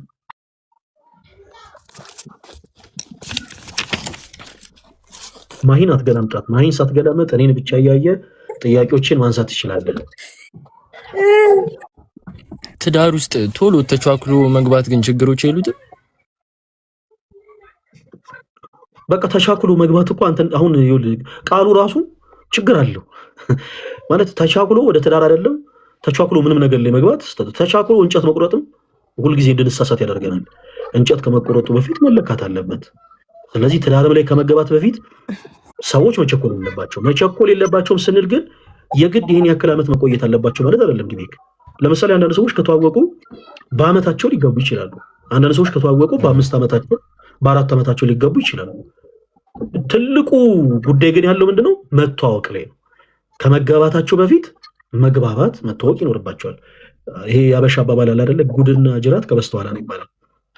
አንዳንዴ በእጮኝነት ህይወት ላይ የሌለውን ባህሪ ካገባችሁ በኋላ ድንገት ትመለከትና ትደነግጣለች። እሱ ልክ እንደዛ እንዲህ አይነት ነገሮች እንዳይኖሩ ቀድሞ ሰዓት ወስዶ ጊዜ ወስዶ መግባባት ያስፈልጋል። የእጮኝነት ህይወት እኮ ትልቁ ጥቅሙ ይሄ ነው። ዲቤክ ባል ሚስቱን በሚፈልግበት መንገድ፣ ሚስትም ደግሞ ባሏን በምትፈልግበት መንገድ ይቀራረጻሉ። አንዱ ትልቁ ጥቅም ያ ነው። ከዛ በመቀጠል ደግሞ ለተግባቦት ይጠቅማል። በቃ የሚያስደስታትን በቤተክርስቲያናችን አሰብሮ በነገራችን ላይ ባልና ሚስት መጣላታቸው መልካም እንደሆነ ቅዱስ ቤተክርስቲያን ታስተምራለች። መልካም ነው በቃ መጣላታቸው ጥሩ ነው ብላ ነው ቤተክርስቲያን የምታስተምረው። ለምንድን ዛሬ ላይ የተጣሉበትን ጉዳይ ነገ አይደግሙትም። ዛሬ ላይ ደፍነውት ነው ነገ የሚሻገሩት። ምን ማለት ነው? በቃ በሆነ ጉዳይ ከተጣሉ በኋላ አይ ይሄ ነገር ሚስቴን ያበሳጫታል፣ ስለዚህ መድገም የለብኝም ብሎ ለራሱ ትምህርት ይወስዳል። ሚስትም ደግሞ ልክ እንደዚህ። ስለዚህ በእጮኝነት ህይወት የተወሰነ ጊዜ መተዋወቃቸው መግባባታቸው ይጠቅማል። ሞር የትዳር ህይወቱ ጣፋጭ እንዲሆን ማለት ነው። ከተጋቡስ በኋላ ቤቱን መምራት ያለበት ማን ነው ትላለህ? እሺ ቤቱን መምራት ያለባቸው ሁለቱም ናቸው። ምክንያቱም ቤቱ የሁለቱም ስለሆነ። ማሂ የምትይው ነገር አለ እንዴ? የለም አይኔን አሞኝ እኮ ነው። ምንድነው ወፍ ገብቶ ነው ቤታችሁ ውስጥ እንዴ? አይደለም የምትጠይቀው አንዳንድ የምትጠይቀው ጥያቄ ማለት ነው። እሺ ጠይቅ፣ የተሻለ ጥያቄ ካለሽ። እኔ ጥያቄ ጠይቅ አይደለም አንተ አንዳንድ የምትጠይቀው ጥያቄ ህግ እንደ ሀገሩ ይለያያል። ኮመን የሚያደርገው ህግ አለ። ከዛ ደግሞ እንደ ሀገሩ የሚያለያየው ህግ አለ። የቤትም የሃውስሆልድም ህግ አለ። ኦኬ አንተ ቤት ሜቢ እናትህ ሊሆን ይችላል ሞር ነገሮችን ኮንትሮል አድርጋ ልታረግ የምችለው። አንድ ቤት ደግሞ አባት ነው። ሁሉም ቤት እንደዛ ይሆን ማለት አንቺ ማን ይሁን ነው የምትይው? አንቺ እኔ የምለው እኔና ባሌ የምንስማማው ነው የሚሆነው። እኔ ማንም ይሆናል እኔና ባለቤቴ ተስማምተን አንቴን አንቺን ምናምን ምን ተባብለን የምንመራው ቤት እኮ ነው፣ የሁለታችን እኮ ነው። ለምንድን ነው ይሄ ከእንትን ጋር የምታገናኘው? የበላይነት እንትና ነው እንትና ነች አይደለም። እንደዛ የሚባል ነገር ስላለ እኮ ነው። የህዝብ ጥያቄ ነው እያቀረብክ ያሉት። እኔን አታካታል። እረሳለሁ እኮ አንተ እኮ የህዝብ ድምፅ እንደሆንክ እረሳለሁ። ይቅርታ ተለቀቀጥ። በተደጋጋሚ ነው ማየት ነው። እኔን ታጠቃኛለሽ በጥያቄዎች። አንገቴን እንድደፋ ነው የምትፈልጊው? አንገትን ያስደፋ ዱለት ነው። እሺ ኤኒዌይስ በትዳር ህይወት ላይ ባለፈ ታሪኬ ልታጠቃኝ እየሞከረች ነው። ወንድ የቤት ራስ ነው። ወንድ የቤት ራስ ነው ስንል ግን ወንድ ቆይ ዲቤክ ብዙ መረዳት ያለብን መጽሐፍ ቅዱስ የቋንቋዎችን በሰዋዊ የሆነ አረዳድ መረዳት የለብንም። ለምሳሌ በስላሴ እናምናለን። እዚህ ጋር ያለ ነው በስላሴ ስለምናምን በዛ ላስረዳችሁ። ለምሳሌ እግዚአብሔር አብ የእግዚአብሔር ወልድ የባህሪ አባቱ ነው እንላለን። አባት ነው ስንል ግን እንደ ምድራዊ ስርዓት የምንወስደው ከሆነ ግን በጣም ነገሮች ይበላሻሉ። ኦኬ ለምሳሌ በምድር እኔን የወለደኝ አባቴና እኔ እንለያያለን፣ በመገኘት እንለያያለን። እሱ ኤግዚስት ያደረገ እዚህ ምድር ላይ የነበረበት ዘመንና እኔ ያለሁበት የተገኘሁበት ዘመን ይለያያል። በኃላፊነት እንለያያለን። ግን በስላሴ ዘንድ እንደዛ አይደለም። እንደውም መጽሐፈ ቅዳሴያችን ላይ በደንብ ሲብራራ የአብ አባትነት ለወልድ ማለት ነው። አብ ለወልድ አባትነቱ ልክ አብርሃም ለይስሐቅ አባት እንደሆኑ አይደለም ብሎ በደንብ ሚስጥሩን በደንብ በስፋት ያስረዳል። ወንድ ኦፍኮርስ አዎ የቤት ራስ ነው። የቤት ራስ ነው ስንል ግን ሴት ባሪያ ነች ማለት ግን አይደለም። ይኸውላችሁ ወደ ዘፍጥረት መጽሐፍ እንመለስ። እግዚአብሔር አምላክ 22 ስነ ፍጥረታትን ፈጥሯል። 22 እግዚአብሔር ፍጥረታትን በሶስት አይነት መንገድ ነው የፈጠረው። በሐልዮ በነቢብና በገቢር በሶስት አይነት መንገድ ነው ፍጥረታት የተፈጠሩት። በማሰብ የተፈጠሩ ፍጥረቶች አሉ። በነቢብ በመናገር የተፈጠሩ ፍጥረቶች አሉ። በገቢር በእጆቹ ደግሞ የተፈጠሩ ፍጥረቶች አሉ። በጣም የሚደንቀው በእጁ የተፈጠረው ብቸኛው ፍጥረት የሰው ልጅ ነው። ኦኬ በቃ በእጆቹ የተፈጠረው በእጆቹ አበሻሽቶ የፈጠረው ብቸኛው ፍጥረት የሰው ልጅ ነው። እግዚአብሔር አዳምን ከፈጠረው በኋላ ብቸኝነቱን ተመልክቶ ከጎኑ ሴትን ፈጠረለት። ኢቭን ከጎኑ የሚለው ምሳሌ ራሱ በቤተ ክርስቲያን አስተምሮ በደንብ በስፋት ይብራራል። ለምንድን ነው ከጎኑ የተባለው? ለምን ከራሱ አልተባለም? ለምን ከእግሩ አልተባለም? ከጎኑ የተባለው ረዳት ስለሆነች ነው። ባጭሩ ይኸውላችሁ ሚስት የሌለው ወንድ በአጠቃላይ ደካማ ነው ማለት ነው። ለምሳሌ ምሳሌ ልስጣችሁ። ለምሳሌ እኔ አሁን እዚህ ቤቴ ላይ ሪሞት አለ። አሁን ይሄ ሪሞት እኔ ላይቭ የምገባበት የሪንግ ላይቴ ሪሞት ነው። ይሄ ሪሞት ሆኖ ሊሰራ የሚችለው ግን በአንድ ኮንዲሽን ነው። ያም ደግሞ ባትሪ ሲኖረው ብቻ ነው። ኦኬ ባትሪ ከሌለው ይሄ ሪሞት ሊሰራ አይችልም። ስለዚህ እግዚአብሔር አዳምን ፈጠረው። ከዛም የእሱን ብቸኝነት ተመልክቶ ከጎኑ ረዳት ሆኖ ዘንድ ሴትን ፈጠረለት። አሁን በዘመናችን ሰዎች ዝም ብሎ በራሳቸው ዓለም አይ በቃ እኛ ወንዶች እንበልጣለን፣ እኛ ሴቶች እንበልጣለን ወደሚል ገመድ መጓተት ውስጥ ገቡ እንጂ ሴት ራሷን ችሎ የተሰጣት ልዩ ጸጋ አለ። ወንዶችም ደግሞ የተሰጣቸው ልዩ የሆነ ጸጋ አለ። ወንዶች ብቻ የተሰጣቸው ጸጋ አለ፣ ሴቶችም ደግሞ ለብቻ የተሰጣቸው ጸጋ አለ። ወንዶች የማያረጉት ወንዶችም ደግሞ የተሰጣቸው ጸጋ አለ፣ ሴቶች የማያረጉት። በትዳር ሕይወት ላይ ወንድ የቤት ራስ ነው ስንል ይሄ ልክ እንደ ንጉስና እንደ ባሪያ ምድራዊ ስርዓት አይደለም። ቤቱ የጋራቸው ነው። ሚስት ትገዛ ይላል መጽሐፍ ቅዱስ። ሚስት ትገዛ ሲልም ግን እንደ ባሪያ አይደለም። ወንድ በእግሩ ረግጦ ይግዛት እያለ አይደለም መጽሐፍ ቅዱስ። በፍቅር ነው፣ በመዋደድ ይኸውላችሁ። እንዴት ነው መሰላችሁ ዲቤክ ማይ ለምሳሌ እኛ ለክርስቶስ ባሪያዎች ሆነን ዲቤክ አንቺ እኔ ለክርስቶስ ባሪያዎች ነን። ይሄ ባርነት ግን ምድራዊ ከሆነ ባርነት ይለያል። ለምሳሌ በፈርዖን ዘመን የነበሩ እስራኤላውያን በግድ በጅራፍ እየተገረፉ ነው ባሪያ የሆኑት። በግድ ልጆቻቸው እየተሰዉ ደማቸው እየፈሰሰ ስጋቸው እየተቆረሰ ዕለት ዕለት እየተቀጠቀጡ ነው ባሪያ የሆኑት። እኛ ግን ወደን ፈቅረን ነው፣ ከክርስቶስ ፍቅር የተነሳ ነው፣ ከፍቅሩ ብዛት የተነሳ ባሮች ሆነናል። የሱ ንጉስነትና የኛ ባሪያነት ምድራዊ ከሆነው ንግስና ባሪያነት ይለያያል። ስለዚህ ወንድ ገዢ ነው፣ ሴትም ደግሞ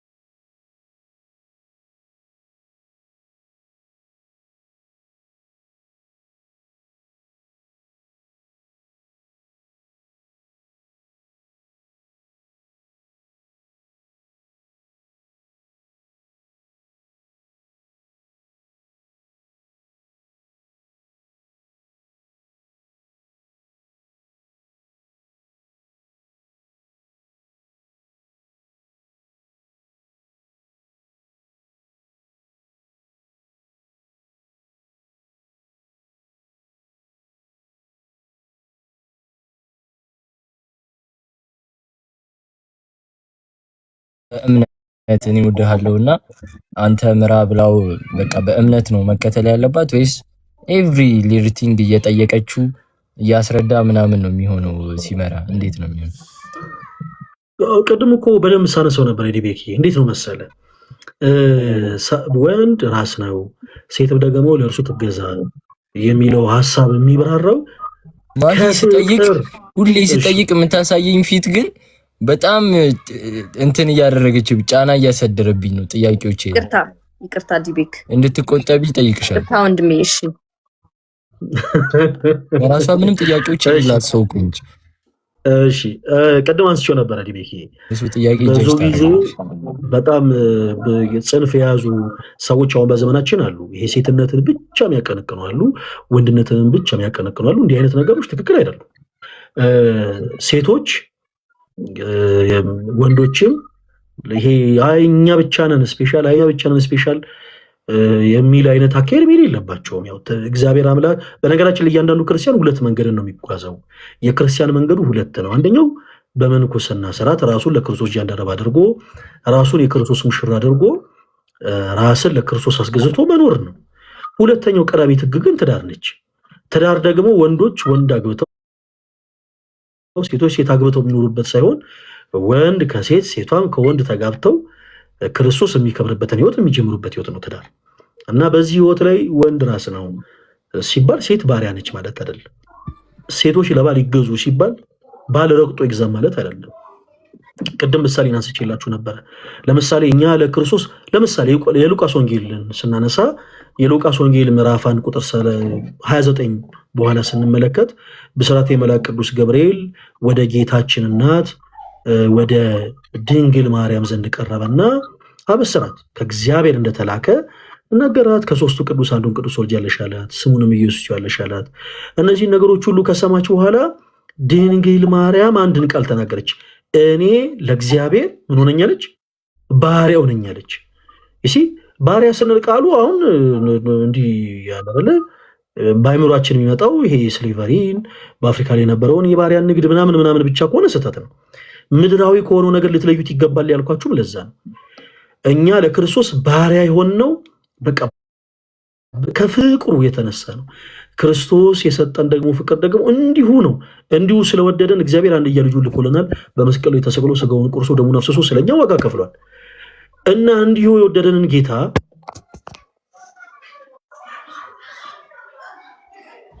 እየሰማ ነው። ዲቤክ ተቋረጠ።